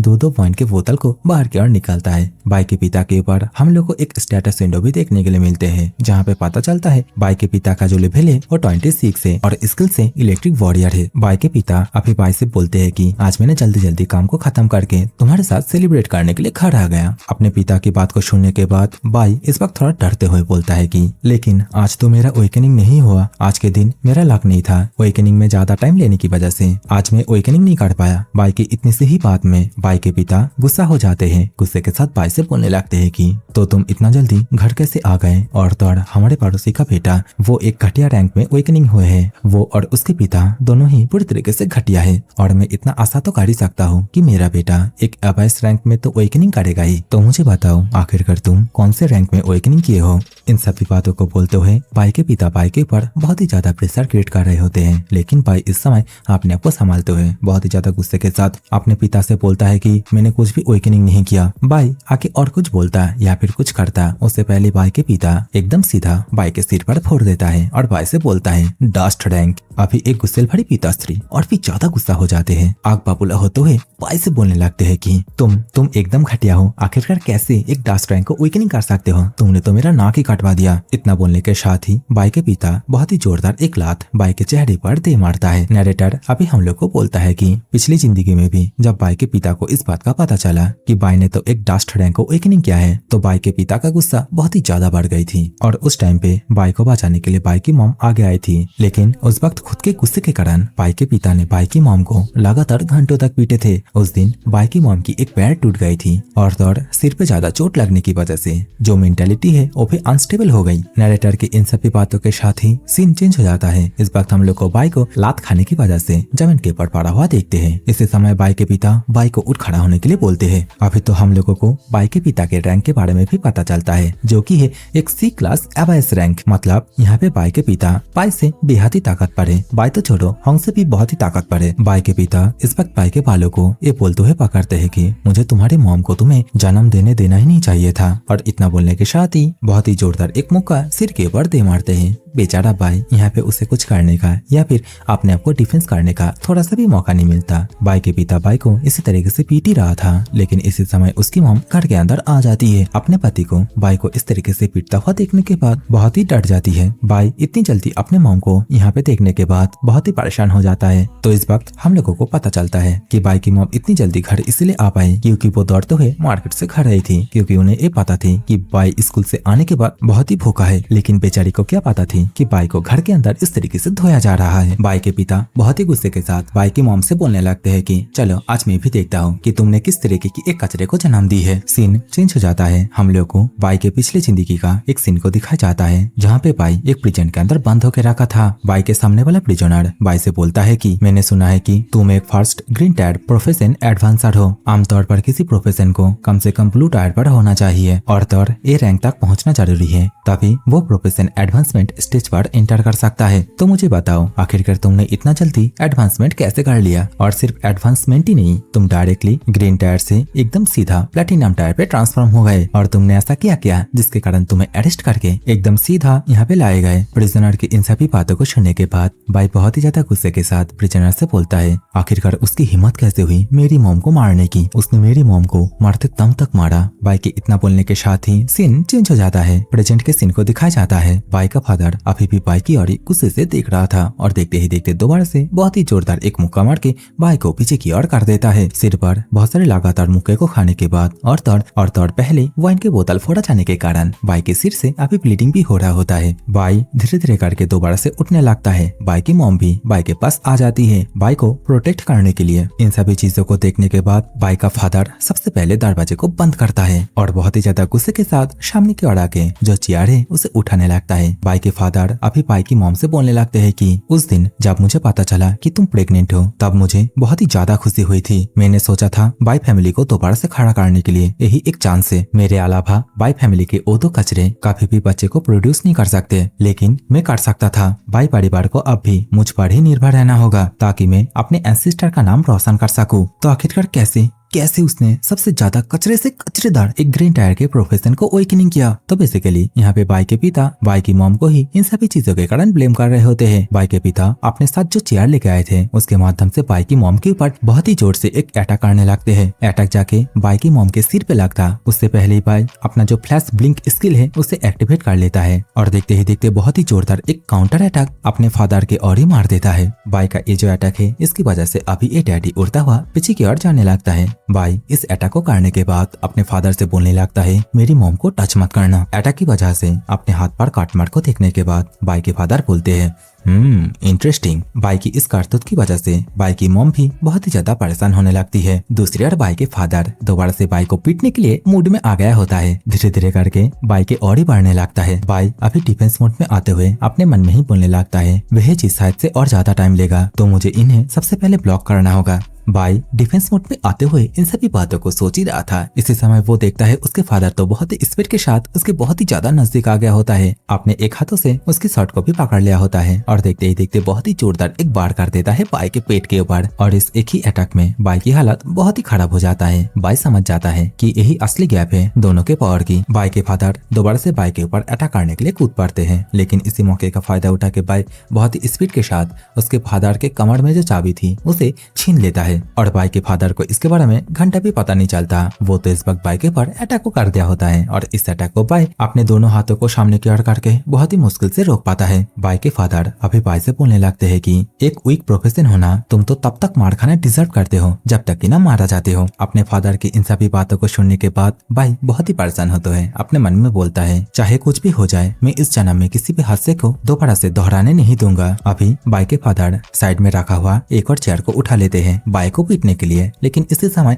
दरवाजे पर जोर जोर से नॉक होता है। बाहर से कोई चिल्लाते हुए दरवाजे को खोलने के लिए बोलता है। अचानक से यहाँ पे किसी को आते हुए देखने के बाद बाई के फादर बहुत ही परेशान हो जाता है। बोलने लगते हैं कि ऐसे टाइम पे कौन आ गया मेरे मूड को बिगड़ाने के लिए। इस वक्त हम लोग को बाई को भी दिखाया जाता है जो कि अपने मन में ही बोलता है तो फाइनली वे लोग यहाँ पे आ गए हैं। बाई के इतना बोलने के साथ ही सीन दोबारा से उसके फादर की ओर आता है जहाँ पे वो बहुत ही गुस्से के साथ दरवाजे को ओपन करके पूछने लगते हैं कौन हो तुम लोग। सामने की ओर इस वक्त हम लोग को तो इंस्पेक्टर को दिखाए जाते हैं जो लोग अभी बाई के फादर से बोलने लगते हैं हम लोग कितनी देर से दरवाजे को नॉक कर रहे थे, आखिरकार तुम अंदर किस काम में बिजी थे। अचानक से यहाँ पे इंस्पेक्टर को देखने के बाद बाई के फादर की बोलती पूरी तरीके से बंद हो जाती है। अभी इंस्पेक्टर बाई के फादर को पोस्टर को दिखाते हुए पूछने लगते हैं हम लोगों ने सुना तुम्हारे बिल्डिंग के आसपास ये जो वांटेड क्रिमिनल है इसे देखा गया है, तो क्या तुमने सस्पिशियस किसी को नोटिस किया है। इंस्पेक्टर के इन सभी बातों को सुनने के बाद बाई के फादर हंसते हुए बोलने लगते हैं कि हा इस पर्सन को तो हर रोज टीवी में दिखाया जाता है, तो अगर इस पर्सन को हम लोग कभी भी देखते हैं तो जरूर से आप लोगों को कांटेक्ट करेंगे। बाई के फादर इतना भूल ही रहे थे इसी समय इंस्पेक्टर की नजर जख्मी बाई के ऊपर जाता है। इंस्पेक्टर तुरंत ही बाई के फादर से पूछने लगते हैं तुम्हारे बेटे की हालत ऐसे कैसे हो गई। तो इस समय बाई के फादर चपलूसी मारते हुए ऑफिसर से बोलने लगते हैं कि एक्चुअली में मेरा बेटा बहुत ही ज्यादा केयरलेस है, वो ग्रोसरीज में कुछ खरीदारी करने के लिए गया था लेकिन वहाँ पे गिर गया था। तो सर आपको इन सभी छोटी मोटी चीजों के बारे में चिंता करने की कोई भी जरूरत नहीं है। बाई के पिता इन सभी बातों को बोल के ऑफिसर को यहाँ से भगाने की कोशिश कर ही रहा था, लेकिन इसी समय बाई पीछे से बोलने लगता है कि नहीं ऑफिसर इन्होंने ही मुझे मारा। अपने बेटे की इस अनएक्सपेक्टेड बातों को सुनने के बाद उनकी मानो पैरों के तले जमीन पूरी तरीके से खिसकी गई हो। बाई के फादर पूरी तरीके से हैरानी हो जाते हैं। अभी हम लोगों को कुछ समय पहले के सीन को दिखाया जाता है जहाँ पे हम लोग को पता चलता है ये जो इंस्पेक्टर है इन्हें तो कॉल करके बाई यहाँ पे बुलाया होता है और यहाँ पे इतना जल्दी इंस्पेक्टर को आता हुआ देखने के बाद और इन लोग की जो इन्वेस्टिगेशन स्पीड है इसे देखने के बाद बाई भी पूरी तरीके से इम्प्रेस हो जाता है। सीन दोबारा से इंस्पेक्टर की ओर आता है। इंस्पेक्टर बहुत ही ज्यादा गुस्से के साथ बाई के पिता से इसके बारे में पूछने लगते हैं। तो इस समय बाई के पिता हंसते हुए नाना तू करते हुए बोलने लगते हैं कि आखिरकार मैं अपने खुद के ही बेटे को कैसे मार सकता हूँ, मेरा भी दिल है यार। बाई के पिता चापलूसी कर ही रहे थे, लेकिन इसी समय बाई दोबारा से इंस्पेक्टर से बोलने लगता है कि मेरे शरीर में जितने भी चोटें हैं ये सभी इस पर्सन ने दिए हैं। लात घुसा चेयर और तो मेरे सिर पे वाइन के बोतल को भी फोड़ा और यहाँ पे मेरी चोटों की गंभीरता अभी के अभी आंकी जा सकती है। एक बच्चे के मुंह से इन सभी बातों को सुनने के बाद अभी इंस्पेक्टर पूरी तरीके से चौंक जाते हैं। लेकिन बाई के पिता बाई के और ही गुस्से भरी आंखों से घुट घुट के देखने लगते हैं। लेकिन बाई यहीं पे नहीं रोकता, वो दोबारा से बोलने लगता है कि कोई भी अवेकनर जो कि अपनी गुस्से भरी आदतों को कंट्रोल नहीं कर पाता और इन्हीं आदतों की वजह से दूसरे को चोट पहुंचाता है। इन सभी लोगों के लिए अवेकनिंग मैनेजमेंट रेगुलेशन के अंदर चैप्टर 4 आर्टिकल 8 के अंदर क्लियरली लिखा हुआ है उस पर्सन को 15 दिनों के लिए अवेकनिंग प्रिजन के अंदर डाल दिया जाएगा। एक छोटे से बच्चे के मुंह से इन सभी नॉलेज भरी बातों को सुनने के बाद दोनों इंस्पेक्टर ही पूरी तरीके से हैरान हो जाते हैं। लेकिन बाई के पिता बाई की बातों से बिल्कुल भी खुश नहीं होता। वो इस वक्त बहुत ही गुस्से के साथ बाई से गाली देते हुए बोलने लगते हैं कि कचरे कहीं के, क्या तूने अपने दिमाग को खो बैठा है। लेकिन इसी समय इंस्पेक्टर बाई के पिता को अरेस्ट करने के लिए बोलते हैं। बाई के पिता यहाँ पे रजिस्ट करने की कोशिश तो करते हैं और दोबारा से बाई को पीटने की कोशिश भी करते हैं, लेकिन इंस्पेक्टर उसे पकड़ के यहाँ से लेके जाते हैं। फाइनली बाई के पिता को यहाँ से लेके जाने के बाद सभी चैन से सांस लेते हैं। बाई अपनी मॉम की ओर देखता है कि उन्हें कुछ चोट लगी है या नहीं, लेकिन यहाँ पे बाई की मॉम दौड़ के आके बाई को अपने गले में लगा लेती है। बाई भी अपने मानी मन खुश होते हुए बोलने लगता है कि इस बार मैंने अपनी मॉम को बचा लिया और यहाँ पे मेरे फादर को आने में अभी भी 15 दिन बाकी है, तो मेरे पास अभी ताकतवर बनने के लिए इनफ टाइम है।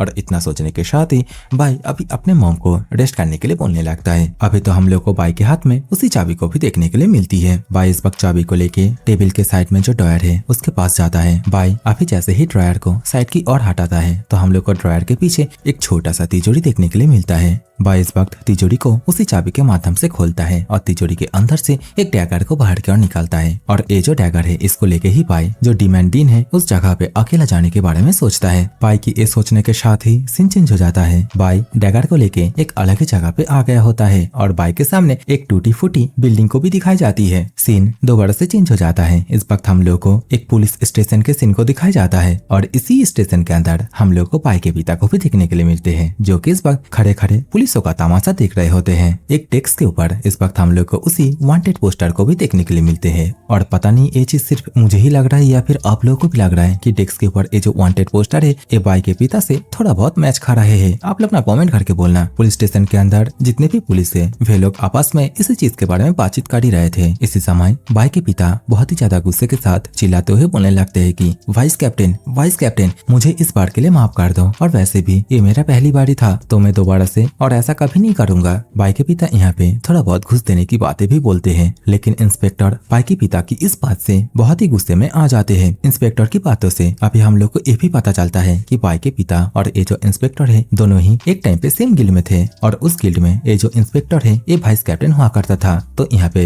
इंस्पेक्टर को भली बात ही पता है कि बाई के पिता का जो गुस्सा है वो किस लेवल पर है। बाई के पिता को अभी इंस्पेक्टर ज्यादा कुछ न बोलते हुए यहाँ से जाने लगते हैं। इंस्पेक्टर की यहाँ से जाते ही हम लोग को यहाँ पे एक और ऑफिसर को देखने के लिए मिलते हैं, जो कि डॉक्यूमेंटों को संभालते हुए बाई के पिता से बोलने लगता है कि तुम कल तक वेट कर लो, कल ही तुम्हें अवेकनर प्रिजन के अंदर डाल दिया जाएगा। और इतना बोलने के साथ ही ये ऑफिसर भी यहाँ से चले जाता है। सभी के यहाँ से जाने के बाद बाई के पिता का गुस्सा अपने चरम स्तर पर पहुंच जाते हैं। बाई के पिता अभी रेड कलर की ऑर्डर रिलीज करते हुए बहुत ही गुस्से के साथ बोलने लगते हैं कि बाई मैं तुझे देख लूंगा। बाई के पिता की इतना बोलने के साथ ही सीन चेंज हो जाता है। इस वक्त हम लोग को बाई को उसी बिल्डिंग के अंदर दिखाया जाता है। बाई अभी आगे की ओर जाते जाते हम लोगों से बोलता है कि ये जो डेमोनिक गुफा है इसके अंदर बहुत ही ज्यादा अमाउंट में डेमोनिक बीस्ट रहते हैं और रिसोर्स के तौर पे बहुत सारे डेमोनिक मिनरल्स भी पाया जाता है और इस तरीके की किसी जगह उस पर्सन के लिए बेस्ट होता है जो कि अपने क्लास को एडवांस करना चाहता हो। इन सभी बातों को बोलते बोलते बाई इस वक्त एक कमरे के अंदर आ जाता है। कमरे के अंदर आने के बाद किताबों के साइड वाला जो दरवाजा है उसको बाई बहुत ही जोर लगा के खींचता है और देखते ही देखते वो ओपन भी हो जाता है। लेकिन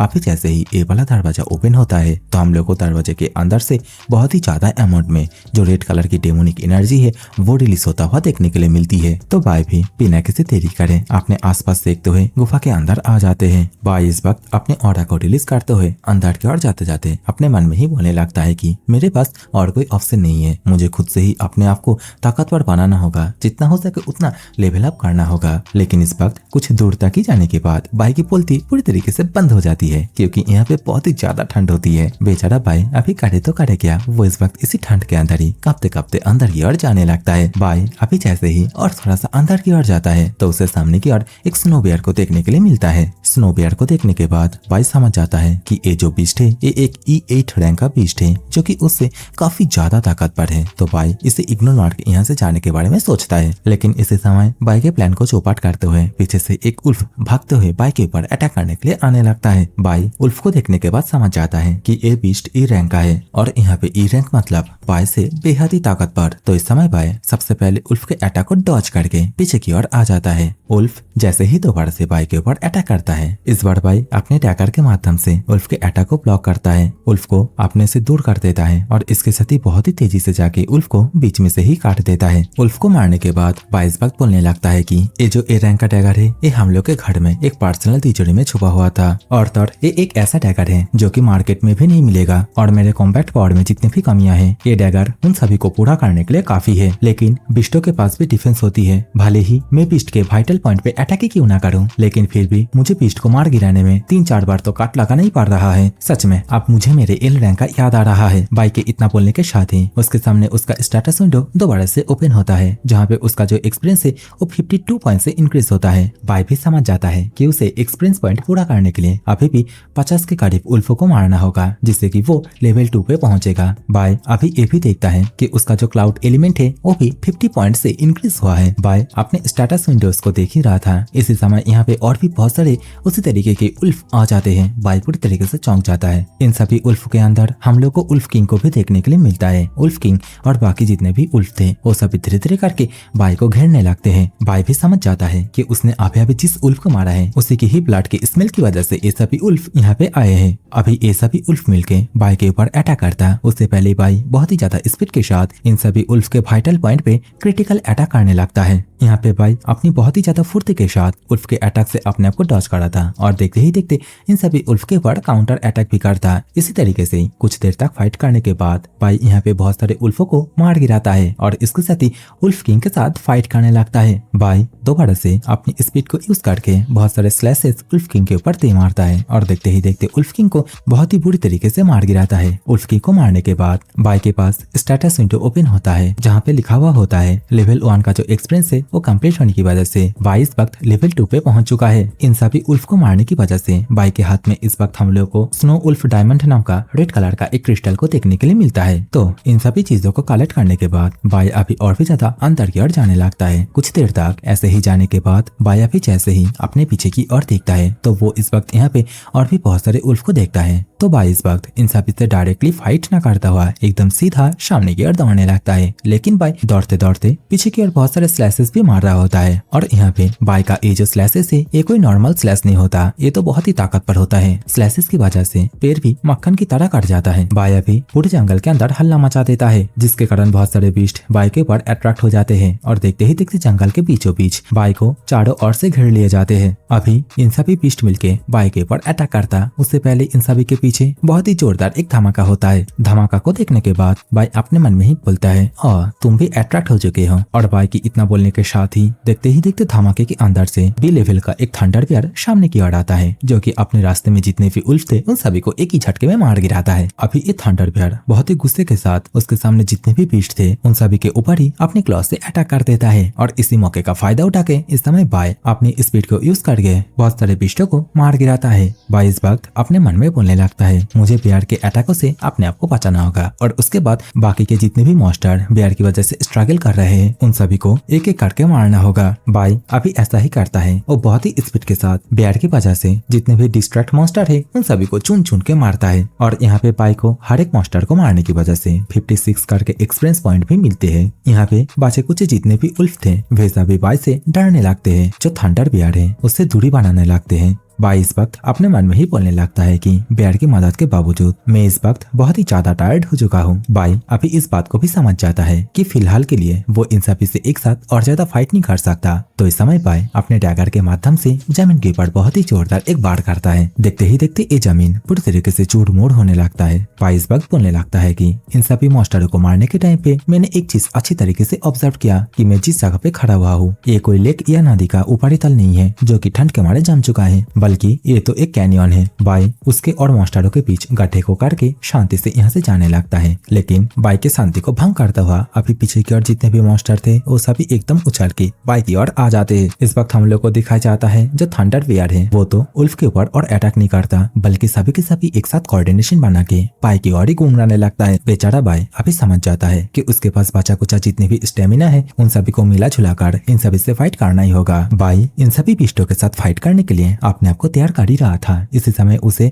कुछ महसूस होता है। वो बोलता है क्या मैंने अभी आइस मैजिक को महसूस किया? नहीं, ऐसा तो हो ही नहीं सकता। बाई परेशान होते हुए इतना बोल ही रहा था। इसी समय हम लोग को आइस मैजिक को इन लोग के और ही आते हुए दिखाया जाता है। बाई जल्दी से अपनी जगह से हट जाता है, लेकिन बेचारा मॉन्स्टर वे सभी एक ही जगह पे स्टक हो जाते हैं और बर्फ के अंदर जम जाते हैं। सीन चेंज होके बाई के और आता है। बाई जो कि अभी भी यहाँ से भाग ही रहा था, लेकिन अचानक से आइस मैजिक की वजह से उसका एक पैर पूरी तरीके से जम जाता है। यहाँ पे बेचारा बाई की किस्मत इतना ज्यादा फट होता है कि वो जस्ट किनारे पे आके ही जम गया होता है। बाई को अगर यहाँ पे और थोड़ा सा टाइम मिलता तो वो एक ही छलांग में दूसरी ओर चला जाता। बाई बहुत ही ज्यादा गुस्से के साथ सामने की ओर देखता है तो यहाँ पे हम लोग को बहुत सारे डेमोनिक मंकी को देखने के लिए मिलते हैं, जिन लोगों का लेवल 10 होता है और रैंक ई रैंक होता है। और इन सभी मंकियों का जो बॉस है वही एक्चुअली में इस डेमोनिक गुफा का बॉस होता है। जैसा कि ये सभी बंदर है, इसी कारण बहुत ही ज्यादा चालाक भी होता है। बाई के आने के वक्त से ही ये लोग गुफा के अंदर छिपे हुए थे एक सही मौके के तलाश में, जो कि अभी इन लोगों को मिला। अभी देखते ही देखते आइस मैजिक की वजह से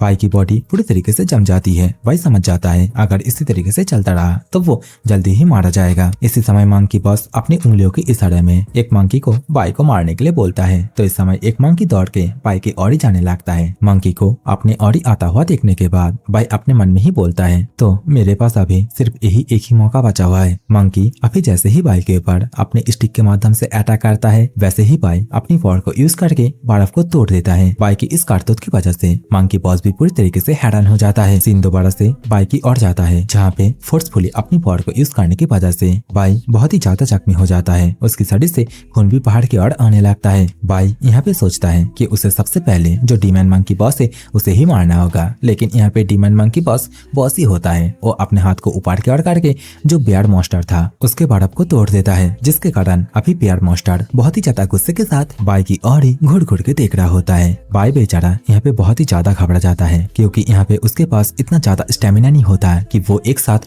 दोनों जातियों के साथ फाइट करे। बाई परेशान होते हुए खड़े खड़े इन सभी बातों को सोच ही रहा था। इसी समय एक डेमोनिक मंकी बहुत ही तेजी से आके अपने स्टिक के माध्यम से बाई के ऊपर अटैक कर देता है। बाई यहाँ पे उसके अटैक को तो ब्लॉक कर लेता है, लेकिन इसी टाइम पे एक और मंकी बाई के ऊपर अटैक करने के लिए जाने लगता है। तो अभी दोनों मंकियों को एक साथ अटैक करता हुआ देखने के बाद बाई कूद के पीछे की ओर आ जाता है। बाई बहुत ही ज्यादा परेशान हो जाता है, अपने मन में ही बोलने लगता है नहीं, मैं ऐसा नहीं कर सकता, क्योंकि मेरे पास अभी बचा कुचा कोई भी स्ट्रेंथ ही नहीं है। बाई परेशान होते हुए इन सभी बातों को बोल ही रहा था। इसी समय जो थंडर बियर है वो भी बहुत ही तेजी से बाई के ऊपर स्ट्राइक करने के लिए आने लगता है। बाई इस वक्त अपने डैगर से थंडर बियर के अटैक को रोकने की कोशिश तो करता है, लेकिन अटैक इतना ज्यादा तगड़ा होता है कि अटैक की फोर्स की वजह से बाई पीछे की ओर उड़ जाता है। बाई यहाँ पे खुद को संभाल के शांत होने की कोशिश करता है, लेकिन वो शांत नहीं हो पाता। उसे अपनी आंखों के सामने सिर्फ मौत ही दिखाई देता है। ऊपर से वो डीमन मंकी बॉस जो कि अपने स्टिक को ऊपर की ओर करके किसी एक मैजिक फॉर्म को करने लगता है और तौर बाई की ओर देख के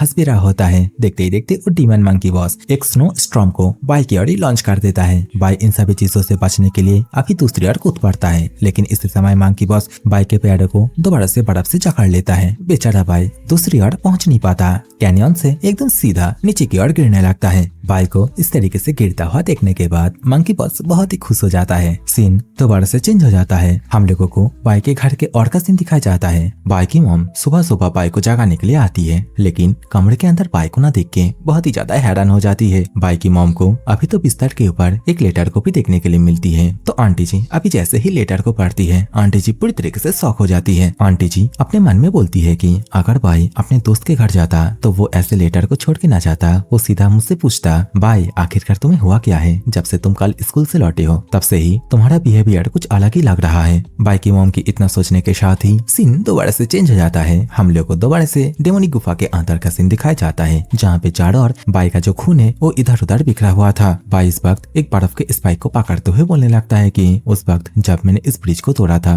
तब लगभग 100 से भी ज्यादा डेमोनिक बीस्ट इस कैनियन के अंदर गिरे थे और उन सभी के किल की वजह से बाई का जो लेवल है वो 3 से बढ़ गया था। लेकिन बाई के हिसाब से जो 100 डेमोनिक बीस्ट नीचे की ओर गिरे थे। अगर फेस अभी ही मारा जाता तो बाई का लेवल अप और भी ज्यादा होता। तो बाई अंदाजा लगाता है कि 100 में से लगभग 60 के आसपास डेमोनिक बीस्ट मारा जा चुके हैं और बाकी के डेमोनिक बीस्ट इतनी ऊंचाई से गिरने के बावजूद सर्वाइव कर चुका है। हम लोग को पता चलता है कि यहाँ पे बाई भी नीचे गिर के मारा जाता अगर वो नीचे की ओर इस बहती हुई नदी को ना देखता। बेचारा बाई की हालत बहुत ही ज्यादा खराब हो जाती है। कंटिन्यूअसली ब्लड लॉस होने लगता है। बेचारा बाई को बहुत ही ज्यादा कमजोर भी महसूस होने लगता है। बाई अपनी आंखें बंद कर लेता है और समझ जाता है कि वो आज अपनी लिमिट तक पहुंच चुका है। लेकिन बेचारा बाई को यहाँ पर भी चैन नहीं मिलता। बाई का चैन चुराने के लिए यहाँ पे क्लाउड एलिमेंट वाला लेवल 9 का एक बीस्ट आ जाता है। बाई जिसको कि इन सभी चीजों के बारे में घंटा भी नहीं पता था, वो तो इस वक्त अपनी बेहोशी के हालात में था और तौर अपनी पुरानी दिनों की बातें ही याद कर रहा था, जहाँ पे वो अपने टीममेटों के साथ किस तरीके से रहता था। और तौर बाई इस वक्त अपनी माँ को भी याद करने लगता है। अभी इन सभी चीजों के साथ ही बाई को अभी उसी डिमन मंकी के चेहरा भी याद आता है, जो कि कुछ देर पहले बाई को नीचे की ओर गिरता हुआ देखने के बाद हंस रहा था। यहाँ पर बाई का दिमाग इतना ज्यादा सटिया जाता है कि बाई को इस वक्त अपने फादर के साथ साथ वही मतलब उसके पास्ट लाइफ में जो लौंडा उसके पूरे टीम को वाइप आउट कर दिया था उसके चेहरा भी याद आता है, जहाँ पे ये दोनों मिलकर बाई को ये बोल रहे होते हैं, तेरे लिए चीजें यहीं पे खत्म होती है, जा नरक में जा। बेहोशी की हालत में इन सभी चीजों को देखने के बाद बाई के मन के अंदर आग जलने लगता है। वो इस वक्त अपनी ताकत को इकट्ठा करने लगता है। लेकिन इस वक्त हम लोग को दोबारा से वही साइबर टूथ बीस्ट को देखने के लिए मिलता है, जो कि इस वक्त बाई को खाने के लिए उसके ऊपर अटैक कर दिया होता है। लेकिन सही टाइम पे बाई अपने डैगर को निकाल के साइबर टूथ के मुंह के अंदर फंसा देता है। मुंह के अंदर डैगर फंसने की वजह से बेचारा साइबर टूथ की हालत बेहद ही खराब हो जाता है। साइबर टूथ को अभी बहुत ही ज्यादा दर्द हो रहा होता है। वो जोर जोर से गुंगरा रहा होता है। लेकिन इस समय बाई कहाँ पे रुकने वाला है। बाई बहुत ही जोरदार एक अटैक उसके चेहरे के ऊपर मार देता है, जिसके कारण उसका एक दांत भी टूट जाता है। बाई की इन सभी किया धरा की वजह से साइबर टूथ और भी ज्यादा गुस्से में आ जाता है। वो गुस्से के साथ दोबारा से बाई के सामने आता है। लेकिन इस पर बाई भी अपनी ताकत को इकट्ठा करके उठ खड़ा होने लगता है और इसके साथ ही अपनी बॉडी से गोल्डन कलर की जो ऑरा है उसे निकालने लगता है। देखते ही देखते बाई के आसपास हम लोग को और भी बहुत सारे बीस्टों को देखने के लिए मिलते हैं। तो बेसिकली यहाँ पे जितने भी बीस्ट है वे सभी कैनियन के ऊपर से सिर्फ बाई को मारने के लिए ही नीचे आया होता है। तो यहाँ पे बहुत सारे बीस्टों को देखने के बाद बाई अपना जो एड्रेनालिन है उसे बहुत ही ज्यादा स्पाइक करता है, बहुत ही ज्यादा इंक्रीज करने लगता है। वो अपने आप को फोर्सफुली एडवांसमेंट में करने लगता है। बाई इस वक्त अपने डैगर को सामने खड़ा करके इन सभी बीस्टों से बोलने लगता है, तुम सभी को क्लियर करने का टाइम आ चुका है। इतना बोलने के साथ ही बाई अभी पोजीशन लेता है और अपने डैगर से बहुत ही पावरफुल स्लैशेस इन सभी के ऊपर मार देता है। और यहाँ पे बाई का स्लैशेस इतना ज्यादा पावरफुल होते हैं कि जितने भी मॉन्स्टर थे वे सभी एक ही झटके में टुकड़ों में बिखर जाते हैं, मारा जाते हैं। सभी के सभी मॉन्स्टरों को एक ही झटके में एक ही साथ मारने की वजह से बाई को इस वक्त काफी ज्यादा एक्सपीरियंस पॉइंट मिलते हैं। देखते ही देखते बाई का जो स्टेमिना है वो भी रिस्टोर हो जाता है। बाई का जो डस्ट टायर था वो इस वक्त सन टायर में प्रमोट हो जाता है और यहाँ पे बाई को एक अल्टीमेट स्किल सेंचुरी को भी सीखने के लिए मिलता है। सीन कुछ देर बाद का दिखाया जाता है। बाई यहाँ पे जितने भी मॉन्स्टर थे उन सभी को मारने के बाद और तौर अपने डैगर को साफ करते हुए कैनियन की दीवारों की ओर जाने लगता है, ऊपर की ओर चढ़ने के लिए। सीन दोबारा से चेंज हो जाता है। हम लोगों को इसी डेमोनिक गुफा के अंदर एक छोटा सा घर देखने के लिए मिलता है और ये जो घर है एक वो इंसिडेंट से वही डेमोनिक मंकी बॉस का घर होता है।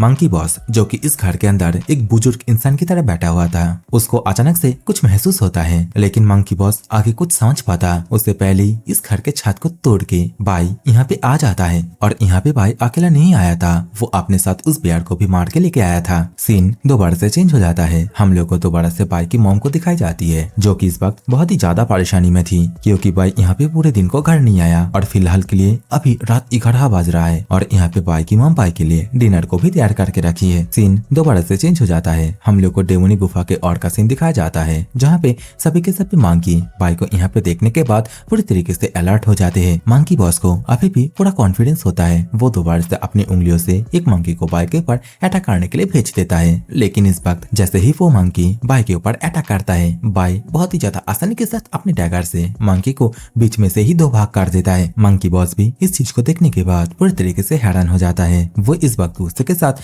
अपने आइस मैजिक को यूज करके आइस स्टॉर्म नाम का अटैक बाई के ऊपर दे मारता है। लेकिन यहाँ पे बाई अपना इम्यून सिस्टम को यूज करके बहुत ही ज्यादा आसानी के साथ स्टॉर्म के बीच में से ही मंकी बॉस के ऊपर अटैक करने के लिए जाने लगता है। मंकी बॉस बहुत ही ज्यादा घबरा जाता है। अपने साइड में जो स्पेस पोटला है उसके अंदर से जल्दी जल्दी से एक जादुई क्रिस्टल वाली छड़ी को बाहर की ओर निकाल लेता है और इसके साथ ही अपने जितने भी साथी है उन सभी को एक साथ बाई के ऊपर अटैक करने के लिए बोल देता है। लेकिन इस समय बाई फ्लैश के चच्चा की तरह इन सभी चुन्नू मुन्नू मंकी से फाइट न करता हुआ एकदम सीधा मंकी बॉस के पास जाके उसके जिस हाथ में छड़ी था उसी हाथ को काट गिराता है। लेकिन बाई सिर्फ हाथ को काट के ही नहीं रुकता, वो इस वक्त बहुत सारे लगातार स्लैशेस मंकी बॉस के ऊपर दे मारता है। मंकी बॉस बेचारा यहीं पे मारा जाता है। केवल एक मंकी बॉस को मारने की वजह से बाई को यहाँ पे सीधा 1000 EXP मिलता है। तो बचे कुछ जितने भी डेमोनिक मंकी थे वे सभी बाई की इस करतूत को देखने के बाद बहुत ही ज्यादा घबराने लगते। अभी इन सभी डेमोनिक मंकियों को बाई के तरह मारता हुआ तो नहीं दिखाया जाता, लेकिन हमें समझ में आता है कि बाई ने इन सभी को मार दिया है। और तो यहाँ पे बाई का जो क्लास है वो भी एकदम सीधा D रैंक पे आ जाता है। बाई यहाँ पे डीमन मंकी बॉस का जो आर्टिफैक्ट था उसे भी उठा लेता है। बाई को यहाँ पे थोड़ा क्लाउड एलिमेंट भी मिलता है और देखते ही देखते सीन दोबारा से चेंज हो जाता है। दोबारा से बाई के घर को दिखाया जाता है। बाई की मॉम जो कि अभी भी सोई नहीं थी और फिलहाल के लिए टाइम मॉर्निंग 5 AM हो चुका है। बाई की मॉम बहुत ही ज्यादा परेशान होने लगती है, लेकिन इसी समय बाई यहाँ पे आ जाता है। बाई इस वक्त अपनी मॉम की हालात को देखने के बाद बोलता है, मॉम आप मुझे माफ कर देना क्योंकि मैं आपको बहुत ही ज्यादा इंतजार करवाई। लेकिन इस समय बाई की मॉम बाई के पास जल्दी से जाके बाई को गले में लगा लेती है और फुट फुट के रोने लगता है।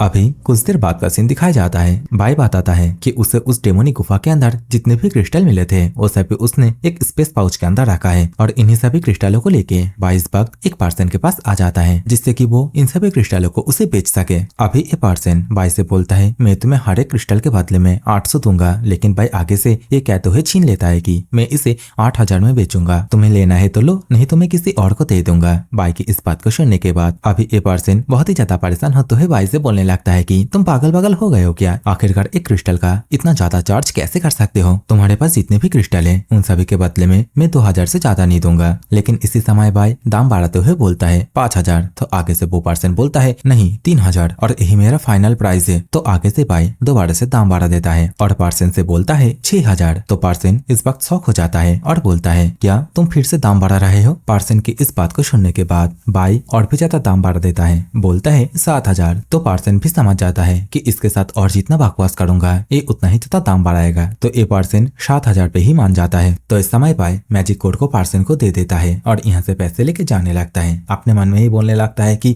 इन सभी पैसों से मैं अपनी माँ के लिए एक अच्छी सी जगह रेंट पे ले सकता हूँ। कुछ देर बाद का सीन दिखाया जाता है। बाई सच में ही अपनी माँ को लेके एक अलग ही जगह पे आ गया होता है और ये जगह पिछली वाली जगह से काफी बड़ा और काफी सुंदर भी होता है। लेकिन इस जगह की जो रेंट है उसके बारे में पता चलने के बाद बाई की मॉम यहाँ पे बहुत ही ज्यादा हैरान हो जाती है। लेकिन बाई फिलहाल के लिए काफी ज्यादा अमीर बन चुका था, उसे इन सभी चीजों से फर्क नहीं पड़ता। बाई जल्दी जल्दी से पेमेंट को काट देता है। अभी हम लोग को कुछ समय बाद का सीन दिखाया जाता है जहाँ पे बाई की मॉम बहुत ही ज्यादा खुश होते हुए खाना पका रहा होता है और अपनी मॉम को खुश देखने के बाद बाई भी अभी बहुत ही ज्यादा खुश हो जाता है क्योंकि बाई कभी भी अपनी मॉम को इतना ज्यादा फ्रीली खुश होते हुए नहीं देखा। बाई इस वक्त अपने कमरे के अंदर किसी एक क्रिस्टल को थोड़ा सा सेप देते हुए अपने मन में ही सोचने लगता है कि तो जो घर का सिचुएशन है वो सेटल हो चुका है, मैं D रैंक पे भी पहुंच चुका हूँ और तब मुझे एक न्यू प्रोफेशन भी मिला। लेकिन फिर भी वो पर्सन मतलब मेरा फादर फिलहाल के लिए जेल में है, तो मैं यहाँ पे अपने गार्ड को डाउन नहीं कर सकता और तब इन सभी चीजों को जब तक मैं अच्छी तरीके से सेटल कर लेता हूँ तब तक तो मैं रिवेंज के बारे में भी नहीं सोच सकता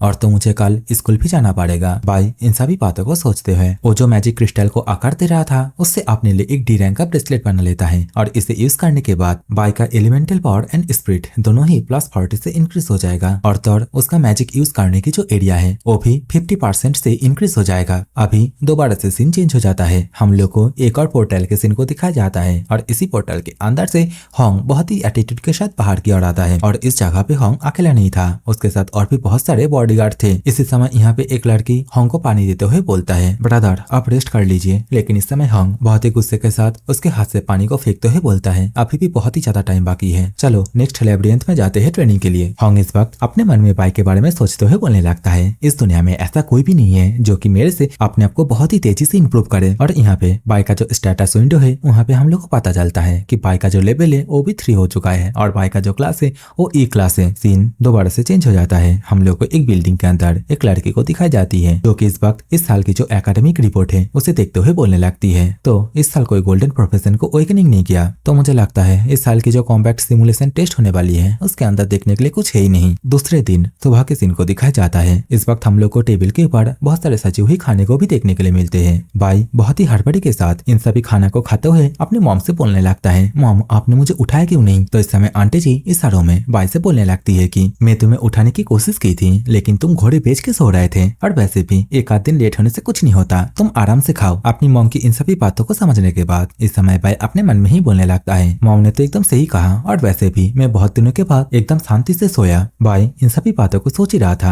इसी समय बाई की मॉम बाई से पूछने लगती है कि क्या तुम्हें कुछ चाहिए, जैसा कि कोई खिलौना या फिर किताब या फिर कोई इलेक्ट्रॉनिक चीज? तो आगे से बाई हंसते हुए पूछता है, मॉम अचानक से आप मुझे गिफ्ट क्यों देना चाहते हैं, क्या कुछ हुई है? आंटी जी आगे से बोलती है, नेक्स्ट फ्राइडे मतलब 5 जून तुम्हारा जन्मदिन है, इसलिए मैं पूछ रही हूँ। बाई अपनी माँ से जन्मदिन के बारे में सुनने के बाद थोड़ा सा उदास हो जाता है। बाई लगभग इस बात को भूल ही गया था कि 5 जून उसका जन्मदिन है। पिछली जिंदगी में मॉम मारा जाने के बाद बाई न कभी उसके जन्मदिन को सेलिब्रेट किया, बल्कि उसकी टीममेट को भी बाई के जन्मदिन के बारे में घंटा भी नहीं पता थी। बाई खाना खाते हुए अपने मन में ही बोलता है, मुझे जो चाहिए वो तो मेरे सामने ही है, मतलब मेरी मॉम मेरे पास ही है, लेकिन अभी मुझे मेरा जो नेक्स्ट टारगेट है उसे कंप्लीट करना होगा, उस लौंडे को मारना होगा। बाई के इतना सोचने के साथ ही सीन चेंज हो जाता है। हम लोग को इस वक्त स्कूल के और का सीन दिखाया जाता है और यहाँ पर एक टीचर सभी स्टूडेंटों को जो कॉम्बैट सिमुलेशन है उसके बारे में बोल रहे होते हैं। सुनो बच्चे लोग, हमारी जो एफिलिएट वीकेंड एकेडमी है, मतलब जो मिडिल स्कूल डिवीजन है ना, वो सीधा डिवाइन गिल्ड के अंदर आता है और गिल्ड हमारे हर एक मूव पर नजर रखेगा। और ये जो कॉम्बैट सिमुलेशन है यही सबके लिए पहला स्टेज है अवेकनिंग के बाद परफॉर्म करने का,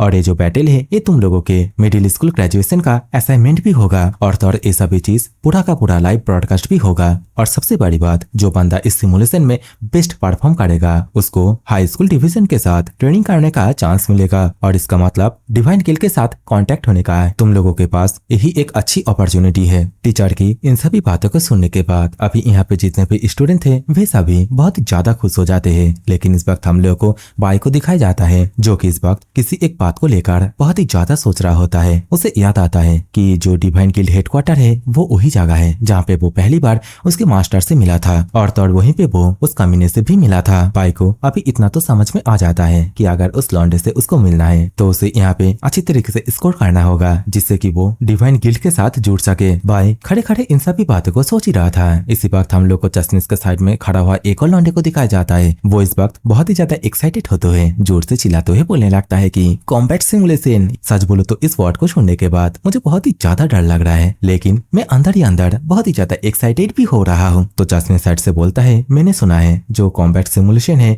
वो तो लिब्रियन के अंदर लिया जाता है, तो टीचर क्या सच में ही हम लोग इसे कर पाएंगे? आगे से टीचर बोलता है, कॉम्बैट सिमुलेशन होने में अभी भी देरी है, तो हम लोग अभी जो ऑफिशियल ट्रेनिंग है उसे करते हैं। फर्स्ट स्टेज बॉडी कंडीशन के ऊपर होगा। तुम लोगों को ये जो ग्रेविटी रूम है इसके अंदर जाना होगा, और ग्रेविटी रूम के अंदर जाके तुम सभी को 10 सेट सैटल रन करना होगा। टीचर के इस बात को सुनने के बाद अभी वही लौंडा बहुत ही ज्यादा एक्साइटेड होते हुए दोबारा से बोलने लगता है कि ओ या मैं तो वहाँ पे जाके 10 की जगह पे 20 सेट मारूंगा। लौंडे की इतना बोलने के साथ ही अभी हम लोग को दिखाया जाता है सभी लाइन बाय लाइन उसी ग्रेविटी रूम के अंदर जाने लगते हैं। लेकिन इस बार जैसे ही बारी आती है बाई की, तो बाई अभी सीधा टीचर से इसके बारे में माना करने लगता है। टीचर मैं इस रूम को यूज करना नहीं चाहता। अचानक से बाई की इस बात को सुनने के बाद सभी चौंक जाते हैं। टीचर अभी ऊंची टोन में बोलता है, बाई मैंने सुना है लास्ट वीक में तुम्हारे साथ हम का थोड़ा सा झगड़ा हुआ है, और मुझे ये नहीं लगता कि तुम्हें यहाँ पे ट्रेनिंग को ना करना चाहिए, जस्ट इसीलिए कि तुमने एक रेड टायर प्रोफेशन को हराया है। नहीं टीचर, मैं तो ये कह रहा था कि मुझे और स्पेशलाइज्ड ट्रेनिंग को करना है। टीचर पूछता है, स्पेशलाइज्ड ट्रेनिंग? आखिरकार तुम्हारा मतलब क्या है? क्या तुम यहाँ पे ये कहने की कोशिश कर रहे हो कि मेरे बताए गए फिजिकल कंडीशन मेथड में कोई प्रॉब्लम है? तो इस समय बाई शांत स्वभाव से रिप्लाई देता है, नहीं टीचर, बल्कि हर एक अवेकनर के लिए तो फिजिकल ट्रेनिंग करना बहुत ही अच्छी बात है, तो इसके लिए ग्रेविटी रूम को यूज करना गलत नहीं है। लेकिन ग्रेविटी रूम के अंदर आपने जो ट्रेनिंग करने के लिए बोले हो, मतलब सैटल रन, वो तो वॉरियर और एसएसएनओ के लिए सुइटेबल है, और इसे करने के लिए स्पीड एंड कोऑर्डिनेशन की भी जरूरत पड़ती है, और सभी के लिए यही चीज नहीं चाहिए। मेरे हिसाब से मेज या फिर चैंटर प्रोफेशनों के लिए एलिमेंटल रूम चाहिए, जिससे कि वो अपनी एलिमेंटल पावर को अच्छी तरीके से कंट्रोल कर सके। बाई की इन सभी बातों को सुनने के बाद अभी टीचर ऊंची टोन में और तो अपने ऑरा को रिलीज करते हुए बाई से बोलने लगता है कि बाई तुम्हारी बातों से मुझे लग रहा है कि तुम अपने टीचर को ही सिखाने की कोशिश कर रहे हो। अभी तो ची इनको भी दिखाई जाती है, जो कि इस वक्त बाई की इन सभी बातों को सुनने के बाद अपने मन में ही बोलने लगती है। बाई ने यहाँ पे जो ट्रेनिंग मेथड बोला है वो तो डिवाइन कॉर्प्स का ऑफिसर मिस्टर डोंग यांग से मिलता जुलता है। अगर मेरा डैड उनकी बताई गई मेथड की वीडियो वीडियो टेप मुझे लाके ना देता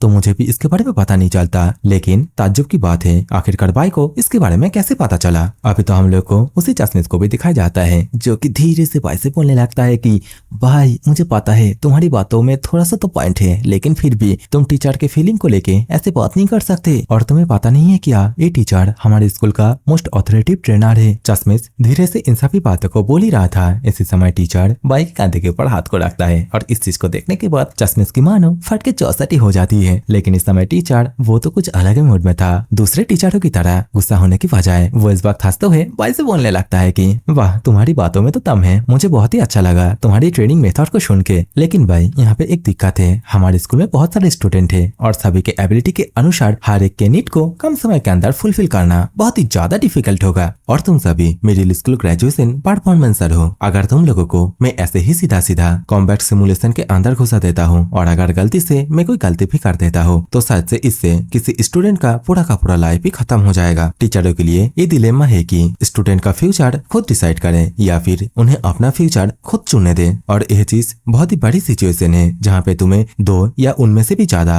ऑप्शनों में से कुछ चुनना पड़ता है। टीचर की इन सभी बातों को सुनने के बाद भाई इस वक्त अपने मन में ही सोचने लगता है कि मेरी पिछली जिंदगी में मेरा फैमिली तो उतना भी ठीक ठाक नहीं था, लेकिन मैं बहुत ही ज्यादा लकी था कि मुझे एकदम सही टीचर मिले थे और वे लोग बिना किसी ट्विस्ट के मुझे बहुत ही ज्यादा मदद किए थे। इतना सोचने के साथ ही भाई इस वक्त टीचर से बोलता है कि सर आप मेरे ऊपर भरोसा करें, इस ग्रेजुएशन परफॉर्मेंस के अंदर मैं आपको बिल्कुल भी निराशा नहीं करूंगा। लियो की इस बात को सुनने के बाद टीचर लियो से पूछता है तो बताओ आखिरकार तुम कैसे ट्रेनिंग करना चाहोगे, और अगर मैं सही हूँ तो तुम न्यूक्लियर वॉरियर को अवेकनिंग किए हो ना। लियो बोलता है हाँ सर, और क्या आप एलिमेंटल रूम के जो एलिमेंटल सप्रेशन है उसे मैक्सिमम सेटिंग पे चालू कर सकते हैं। लियो की इस बात को सुनने के बाद टीचर का चेहरा बन जाता है। साइड से चश्मिश बोलता है क्या एलिमेंटल रूम? हाँ, मैं एक वॉरियर हूँ तो क्या हुआ, मैं अपने वीकनेस को चैलेंज करके मेरी जो एबिलिटी है उसे और भी ज्यादा बैलेंस बनाना चाहता हूँ। तो बेसिकली भाई यहाँ पे डिमन मंकी का जो स्टाफ है उसे ही ट्राई करने के बारे में सोच रहा होता है। अभी ची इन भी बोलती है टीचर मैं भी एलिमेंटल रूम को यूज करना चाहती हूँ। तो इस समय टीचर अपनी शक्ल बनाते हुए और सिर को पकड़ते हुए बोलने लगते हैं कि ठीक है तुम लोगों को जैसा करना है वैसा करो, बस फाइनल टेस्ट के दौरान मुझे शर्मिंदा मत करना। टीचर की इस बात को सुनने के बाद दोनों अभी ट्रेनिंग रूम की ओर ही जाने लगते हैं, जहाँ पे जी इन भाई से बोलने लगती है कि भाई चलो हम दोनों पार्टनर बन के ट्रेनिंग करते हैं जिससे कि हम लोग की ताकत जल्दी से बढ़े। लेकिन भाई इसके लिए साफ साफ मना कर देता है, नहीं मैं तुम्हारे साथ ट्रेनिंग नहीं कर सकता, मैं एक प्राइवेट रूम के अंदर जाने वाला हूँ ट्रेनिंग करने के लिए। इतना बोलने के साथ ही भाई इस समय अलग एलिमेंटल रूम के अंदर चले जाता है और इन सभी चीजों को देखने के बाद चश्मिश बहुत ही ज्यादा शॉक हो जाता है। परेशान होते हुए बोलने लगता है कि वैसे भी टेस्ट के अंदर मैं बॉटम ही आने वाला हूँ, तो क्या मुझे कोई ऐसी जगह मिलेगी जहाँ पे मैं आराम से टाइम पास कर सकूं। पीछे से टीचर आके बोलते हैं नहीं तो। टीचर के इतना बोलने के साथ ही सीन चेंज हो जाता है। हम लोगों को एलिमेंटल रूम के अंदर का सीन दिखाया जाता है जहाँ पे एलिमेंटल सप्रेशन 10% होता है और यहाँ पे भाई जितना जल्दी हो सके उतना जल्दी अपना जो मैजिक प्रोफेशन है उसे सीखना चाहता है। और देखते ही देखते एलिमेंटल सप्रेशन 30% तक बढ़ जाता है। देखते ही देखते भाई की बॉडी के ऊपर धीरे धीरे करके बर्फ भी जमने लगती है। सीन अभी साइड वाले कमरे की ओर जाता है। हम लोगों को ची इनको दिखाई जाती है जो कि अभी एलिमेंटल रूम के अंदर ही थी और इस कमरे के अंदर जो एलिमेंटल सप्रेशन है वो सिर्फ 1% ही था। ची इन इस वक्त अपने मन में ही बोलती है भाई मैं तुम्हें मेरे से आगे जाने नहीं दूंगी। सीन कुछ देर बाद शिफ्ट होता है, स्कूल खत्म हो जाता है, शाम हो जाती है। भाई इस वक्त साइकिल लेके अपने घर के ओर ही जा रहा होता है। लेकिन इसी समय चश्मिश और चश्मिश के साथ एक और लांडा भाई को पीछे से पुकारने लगता है भाई हे भाई रुको, हम लोग के लिए इतना तेज क्यों चल रहे हो तुम। इन दोनों को अपने पीछे आते हुए देखने के बाद भाई अपने मन में ही बोलने लगता है कि मेरी पिछली जिंदगी में ये दोनों मेरे बहुत ही अच्छे दोस्त थे, क्योंकि हम सभी एकदम नीचे ही थे, एकदम बॉटम पे, और हम सभी को स्कूल के अंदर बुली भी किया जाता था और स्कूल खत्म होने के बाद हम लोग एक साथ मिलके हैंग आउट करते थे बाहर। इन सभी बातों को सोचते हुए भाई इस वक्त अपने साइकिल को लेके और भी तेजी से यहाँ से जाने लगता है। तो इस समय चश्मिश के साइड वाला लौंडा चिल्लाते हुए बोलने लगता है कि आखिरकार भाई को क्या हुआ है, वो पिछले दिन की तरह आज भी अकेला ही जा रहा है। तो साइड से चश्मिश बोलने लगता है कि हे तुम्हें नहीं लगता कि भाई पहले से भी स्ट्रॉन्ग बन चुका है। उस दिन अवेकनिंग के बाद भाई को देख के लग रहा है कि वो पहले से बहुत ही ज्यादा कॉन्फिडेंट बन चुका है। तो आखिरकार क्यों जो साइकिल से जा रहा है वो हमारी तरह कमजोरों के लिए रुकेगा। चश्मिश के इतना बोलने के साथ ही हम लोग को कुछ देर बाद का सीन दिखाया जाता है। चश्मिश और लौंडा सामने की ओर आ रहे हैं और इन लोगों के लिए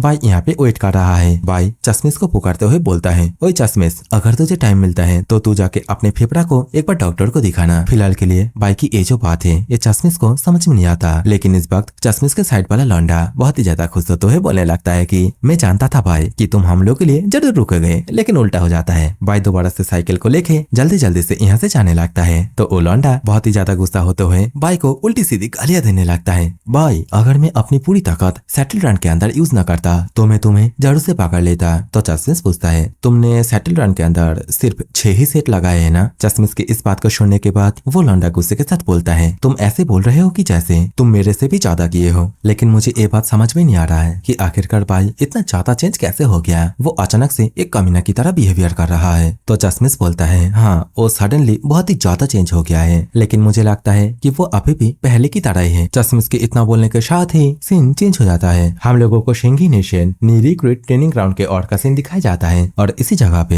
हम लोग को एक पर्सन को भी दिखाया जाता है जो कि इस वक्त लेटे लेटे किसी से पूछ रहा होता है कि मैंने सुना है डिफाइन गिल्ड के अंदर जो रिक्रूट रिसेंटली ज्वाइन हुआ है उसका परफॉर्मेंस काफी अच्छी है और तुम वही हो जिसने की हर एक रिकॉर्ड को तोड़ा था। तो साइड वाला लौंडा बोलता है, आप मेरा कुछ ज्यादा ही तारीफ कर रहे हैं और हाँ, मैं यहाँ पे आपको रिपोर्ट देने के लिए आया हूँ। और जी हाँ गाइस, ये लौंडा वही होता है जो कि अपनी पिछली जिंदगी में बाई के साथ साथ उसकी पूरी टीम को मार दिया था। सीन दोबारा से चेंज हो जाता है। भाई इस वक्त घर पे खाना खा रहा होता है और अपनी माँ से बोलने लगता है कि मॉम, अपना अकेले घर से बाहर मत जाना, जब मैं शाम को घर वापस आ जाऊंगा तब हम दोनों एक साथ जरूरत के सामान लेके आएंगे। आंटी जी भी इसके लिए मान जाती है। भाई इस वक्त खाना चबाते हुए अपने मन में ही बोलने लगता है कि ये सभी चीजें काफी नहीं है, मुझे मेरी मॉम को और भी स्टेबल एंड सेफ एनवायरनमेंट को प्रोवाइड कर पाना होगा। भाई की इतना सोचने के साथ ही सीन दोबारा से चेंज हो जाता है। हम लोग को अवेकनिंग प्रिजन के अंदर का सीन दिखाया जाता है जहाँ पे सभी के सभी कैदी अपने हाथ में ट्रे लेके खाना लेने के लिए लाइन से खड़े थे। देखते ही देखते कुछ देर बाद बाई के फादर की बारी आती है खाना लेने की, लेकिन इस समय कुछ झोल हो जाता है। खाना लेते टाइम बाई के फादर कुछ पैसे को दे देता है और उस पर्सन से बोलता है, मैं चीजों को तुम्हारे ऊपर छोड़ दे रहा हूँ। तो आगे से वो पर्सन थोड़ा सा मुस्कुराते हुए बोलता है, तुम टेंशन मत लो, मैं संभाल लूंगा, सब कुछ अरेंज हो चुका है और तुम काली बाहर जा पाओगे। सीन दोबारा से शिफ्ट होता है। हम लोगों को ट्रेनिंग कैंपस के और का सीन दिखाया जाता है जहाँ पे बाई हम लोगों से बोल रहा होता है कि इन दिनों प्रैक्टिस के दौरान मैं लगभग मैजिक का जो कंट्रोल है उसे समझ गया हूँ। मैजिक यूज करने के दौरान जो बात याद रखना होता है वो है कास्टिंग टाइम एंड एलिमेंटल पावरों का हिसाब लगाना। देखते ही देखते इसी तरीके से दिन बीतता है। सभी लोग अपनी अपनी ट्रेनिंग अच्छी तरीके से कर रहे होते हैं और हर रोज की तरह बाई के साथ ही ट्रेनिंग खत्म होने के बाद बाई से पूछता है कि क्या आज रात को वो उन लोग के साथ डिनर करने जाएगा। तो इस समय बाई मना करते हुए बोलने लगता है कि नहीं रे, आज भी मुझे जल्दी जल्दी से घर जाना है। हर रोज की तरह बाई से सेम आंसर को सुनने के बाद चश्मिश के साइड वाला लौंडा अभी बाई को घमंडी बोलता है, लेकिन इस समय बाई यहाँ से जाते जाते उस लौंडे से बोल के चाहता है कि एक आर्चर होने के तौर पे तुम जब अपने स्किल को एक्टिवेट करते हो उससे पहले तुम जो तामझाम करते हो वो बहुत ही ज्यादा लंबी है, तो तुम्हें शायद से अपना जो इनिशियल मूवमेंट है उसे ज्यादा प्रैक्टिस करना चाहिए। बाई की इस बात को सुनने के बाद अभी वो लौंडा बहुत ही ज्यादा खुश हो जाता है। वो इस वक्त बाई के ऊपर जितना भी गुस्सा किया था उन सभी को थूकते हुए बोलता है, हाँ मैं समझ गया, मैं ऐसा ही करूंगा। इसी समय चश्मिश बोलने लगता है कि लास्ट डे स्कूल खत्म होने के बाद वो जब स्कूल हॉस्पिटल के अंदर अपना हेल्थ चेकअप करने के लिए गया था तब उसे पता चला कि बाई ने उसके लंग्स के बारे में जो बातें बोला था वो बिल्कुल ठीक है। डॉक्टर चश्मिश को ये बोल के इन्फॉर्म किया कि उसके फेफड़े के अंदर एक पैरासाइट ट्यूमर है और बाई को सलाह देता है कि उसे एक बड़े हॉस्पिटल के अंदर जाके एक सर्जरी करवा लेना है जिससे कि वो ट्यूमर उसके लंग से निकल जाए। डॉक्टर यहाँ पे ये भी बोलता है एक बार ट्यूमर निकल जाने के बाद कोई भी दिक्कत नहीं होगी, बल्कि वो तो पहले की तरह बन जाएगा। डॉक्टर के इन सलाहों को सुनने के बाद चश्मिश भी समझ जाता है और अगले सप्ताह ही सर्जरी करने के लिए मान जाता है। सीन दोबारा से प्रेजेंट में आता है। हम लोग को चश्मिश को दिखाया जाता है जो कि सीढ़ियों से नीचे की ओर आ रहा होता है। इसी समय उसे कुछ बंदों को होंग के बारे में बातें करते हुए सुनाई देती है जहाँ पे वो लोग बोल रहे होते हैं कि होंग की जो ताकत है वो काफी ज्यादा इंक्रीज हो चुकी है और क्या होंग कुछ चीटिंग मीटिंग कर रहा है। वे लोग तो यहाँ पे होंग के फैमिली के बारे में ही बातें करते हैं जहाँ पे वे लोग बहुत ही ज्यादा पैसे वाले होते हैं और तो और उन लोग के पास प्राइवेट आर्मी भी होते हैं। वे लोग अभी ये भी बोलते हैं कि होंग ने प्लान बनाया है कि आज स्कूल खत्म हो जाने के बाद वो बाई को सबक सिखाने के लिए जाएगा। वे लोगों के मुंह से इन सभी बातों को सुनने के बाद चश्मिश बहुत ही ज्यादा परेशान हो जाता है। वो दौड़ के यहाँ से जाने लगता है बाई को जल्दी से ढूंढ के इन सभी चीजों के बारे में उसको बताने के लिए। चश्मिश को यहाँ पे इस बात का डर होता है कि होंग बहुत सारे लोगों को लेके जाके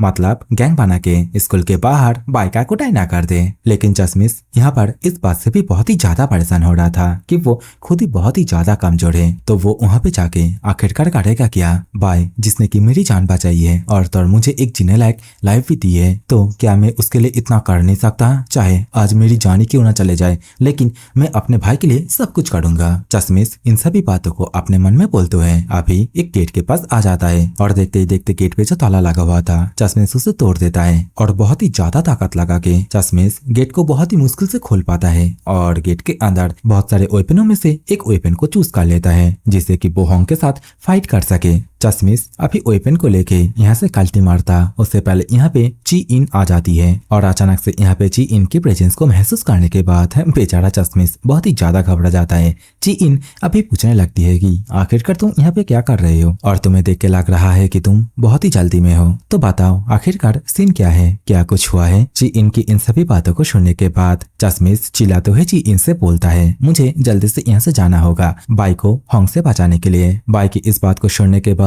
ची इन बहुत ही ज्यादा शौक हो जाती है। सीन शिफ्ट होता है। हम लोग को शाम को एक गली के सीन को दिखाया जाता है जहाँ पे बाई अभी अपने साइकिल को लेके अपने घर की ओर ही जा रहा होता है। इसी समय बाई के पीछे हम लोग को एक परछाई को दिखाया जाता है जिसके बारे में बाई को भी पता होता है। तो बाई समय चलते चलते उस पर्सन से बोलने लगता है कि मैं जब से स्कूल से निकला हूँ तब से तुम मुझे फॉलो कर रहे हो, आखिरकार तुम्हें मुझसे चाहिए क्या? बाई की इस बात को सुनने के बाद अभी वो पर्सन बाहर की ओर आ जाता है तो हम लोग को देखने के लिए मिलता है ये तो और कोई नहीं, ये तो होंग ही होता है। होंग बहुत ही एटीट्यूड के साथ बाई से बोलने लगता है कि हम दोनों के बीच लास्ट वीक का जो स्कोर था उसे मैं सेटल करने आया हूँ। होंग की इस बात के रिप्ले में बाई भी एटीट्यूड के साथ बोलता है ओह तुम्हें क्या लगता है कि तुम अब भी मुझे हरा पाओगे? बाई की इस बात को सुनने के बाद होंग बहुत ही स्पीड के साथ बाई के ऊपर अटैक करने के लिए जाने लगता है, ये बोलते हुए कि जरूर इस बार मैं तुम्हें हरा दूंगा और मैं इतने दिनों तक सिर्फ आज के लिए ही प्रैक्टिस कर रहा था। देखते ही देखते होंग इस वक्त बाई के बहुत ही ज्यादा करीब आ जाता है। बाई को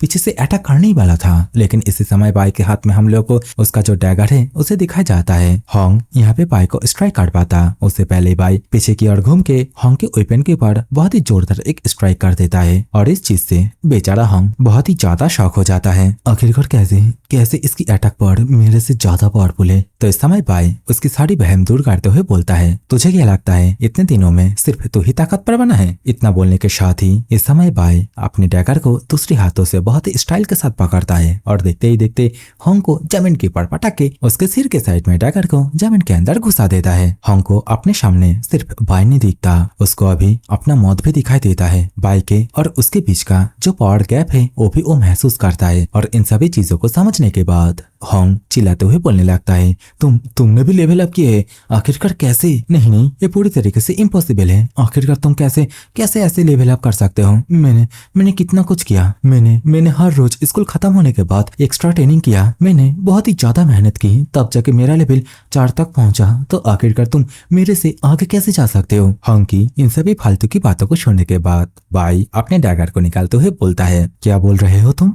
हार्डवर्क। मुझे एक बात पता होंग, क्या तू कभी मरा है? और ये बोलते समय बाई अपना जो किलिंग इंटेंट है उसे भी रिलीज कर रहा था और इन सभी चीजों को देखने के बाद होंग अभी बाई से बोलने लगता है ठीक है मैं समझ गया, मैं अभी तेरे हाथ में हूँ, तू चाहे तो मुझे मार सकता है, टॉर्चर कर सकता है, जो करना चाहे कर सकता है। तो बाई बोलता है होंग तुझे एक बात पता है, मुझे तेरे ऊपर थोड़ा सा भी घृणा नहीं है। तू इतना दूर तक मेरा पीछा तो किया पर घात लगा के अटैक नहीं किया और तो अपने साथ बैकअप भी नहीं लाया, अकेला ही आया। तू सिर्फ अपनी ताकत को मेरे खिलाफ टेस्ट करना चाहता था, मैंने सही कहा ना? बाई की इन सभी बातों को सुनने के बाद होंग दोबारा से चिल्लाते हुए बाई से बोलने लगता है कि मेरे साथ जो करना है कर, लेकिन तेरी ये जो एटीट्यूड है ना इससे मेरे साथ बात मत कर। होंग के इतना बोलने के साथ ही सीन थोड़ा पीछे की ओर जाता है। हम लोगों को एक कोने में चश्मिश और ची इन को दिखाए जाते हैं और वे दोनों छुप छुप के इन सभी चीजों को देख रहे होते हैं और आपस में बोल रहे होते हैं लगता है चीजें अभी ठीक हो गया, यहाँ पर हम लोगों के लिए कुछ करने के लिए है ही नहीं। इन दोनों की ये बोलने के साथ ही सीन दोबारा से बाई की ओर आता है। बाई जो कि इस वक्त थोड़ा भारी टोन में होंग से बोलता है कि होंग एक्चुअली मैं तेरे लिए वेट कर रहा था, चल एक डील करते हैं, मैं तुझे वो रास्ता बताऊंगा जिससे कि तू बहुत ही ज्यादा और बहुत ही जल्दी ताकतवर बन सकता है, किंतु इसके बदले में तुझे भी मेरे लिए कुछ करना होगा। बाई की इतना बोलने के साथ ही सीन चेंज हो जाता है। हम लोग को May 29 फ्राइडे के सीन को दिखाया जाता है, मतलब आज ही वो टेस्ट का दिन होता है जहाँ पे सभी के सभी स्टूडेंट एक जगह पे गैदर होकर रखे थे और तो और सभी टीचर भी यहाँ पे मौजूद थे। ट्रेनर ट्रेनर चिल्लाते हुए सभी से बोलने लगते हैं कि कॉम्बैट सिमुलेशन कुछ ही देर में चालू होने वाला है, लेकिन इसको शुरू करने से पहले एक बात तुम सबको जोर से समझाना चाहता हूँ। हालांकि नाम इसका कॉम्बैट सिमुलेशन है, पर असली में हम एक रियल भूल भुलैया के अंदर है। भूल भुलैया के अंदर ज्यादातर पार्ट की ताकत एक बैरियर से सील कर दी गई है, लेकिन उसके अंदर अभी भी खतरे मौजूद है। भूल भुलैया के अंदर बहुत सारे बीस्ट मौजूद है, तो तुम लोग हमेशा से एक बात याद रखना, वहाँ पे जाके अपने अपने एबिलिटी के अनुसार ही एक्ट करना। और यहाँ पे तुम लोगों के सेफ्टी को देखते हुए हम लोगों ने हाई स्कूल डिवीजन के बहुत सारे सिनेरियो को तुम लोगों के लिए यहाँ पे गाइड के तौर पे लेके आए हैं। वे लोग तुम लोगों के कॉम्बैट के टाइम पे पार्टिसिपेट तो नहीं करेंगे, लेकिन अगर खतरा ज्यादा होता है तो वे लोग इनकाउंटर करेंगे। और अगर ऐसा भी सीनियर जरूरत के हिसाब से तुम्हारे किसी भी चीज में इंटरफेयर किए तो तुम लोग का जो सिमुलेशन टेस्ट है वो भी खत्म हो जाएगा। ट्रेनर अभी तो ये भी बोलते हैं हर एक ग्रुप के अंदर 4-5 ही लोग रहेंगे, जिनमें से एक सीनियर होगा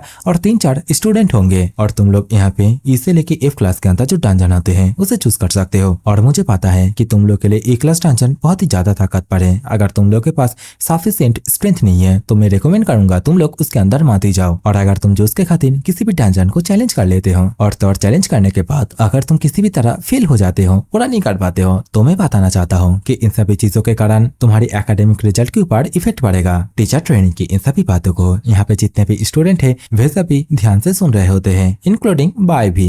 टीचर ट्रेनी अभी दोबारा से बोलने लगते हैं कि तो चलो अभी मैं एक एक करके फॉर्म करना चालू करता हूँ। तो बताओ आखिरकार ई क्लास के अंदर कौन कौन जाना चाहता है, अपने अपने हाथ को ऊपर की ओर करो। टीचर के इस बात को सुनने के बाद अभी भीड़ के अंदर से जो ची इन है वो अपने हाथ को ऊपर की ओर करती है। देखते ही देखते इस वक्त जो होंग है वो भी अपने हाथ को ऊपर की ओर करता है। तो कुल मिला के यहाँ पे 180 स्टूडेंट होते हैं, जिनमें से सिर्फ 8 जन ही अपने हाथ को ऊपर की ओर किए होते हैं ई क्लास डंजन के अंदर जाने के लिए। टीचर अभी बोलने लगता है कि तो एक काम करो, बाकी जितने भी लोग हैं वो सभी ऐसे ही रैंडमली अपने अपने टीम को बना लो। लेकिन इसी समय बाय अपने हाथ को ऊपर की ओर करते हुए टीचर को थोड़ा सा रुकने के लिए बोलता है। और यहाँ पे बाय मांग करता है कि वो स्कूल का जो D class spirit jet dungeon है उसे चैलेंज करना चाहता है। और होना क्या था, बाय की इस बात को सुनने के बाद आसपास के जितने भी स्टूडेंट है वे सभी बहुत ही ज्यादा चौंक जाते हैं। और इसी के साथ ही ये वाली मनहवा के जितने भी एपिसोड थे वे सभी खत्म होते हैं।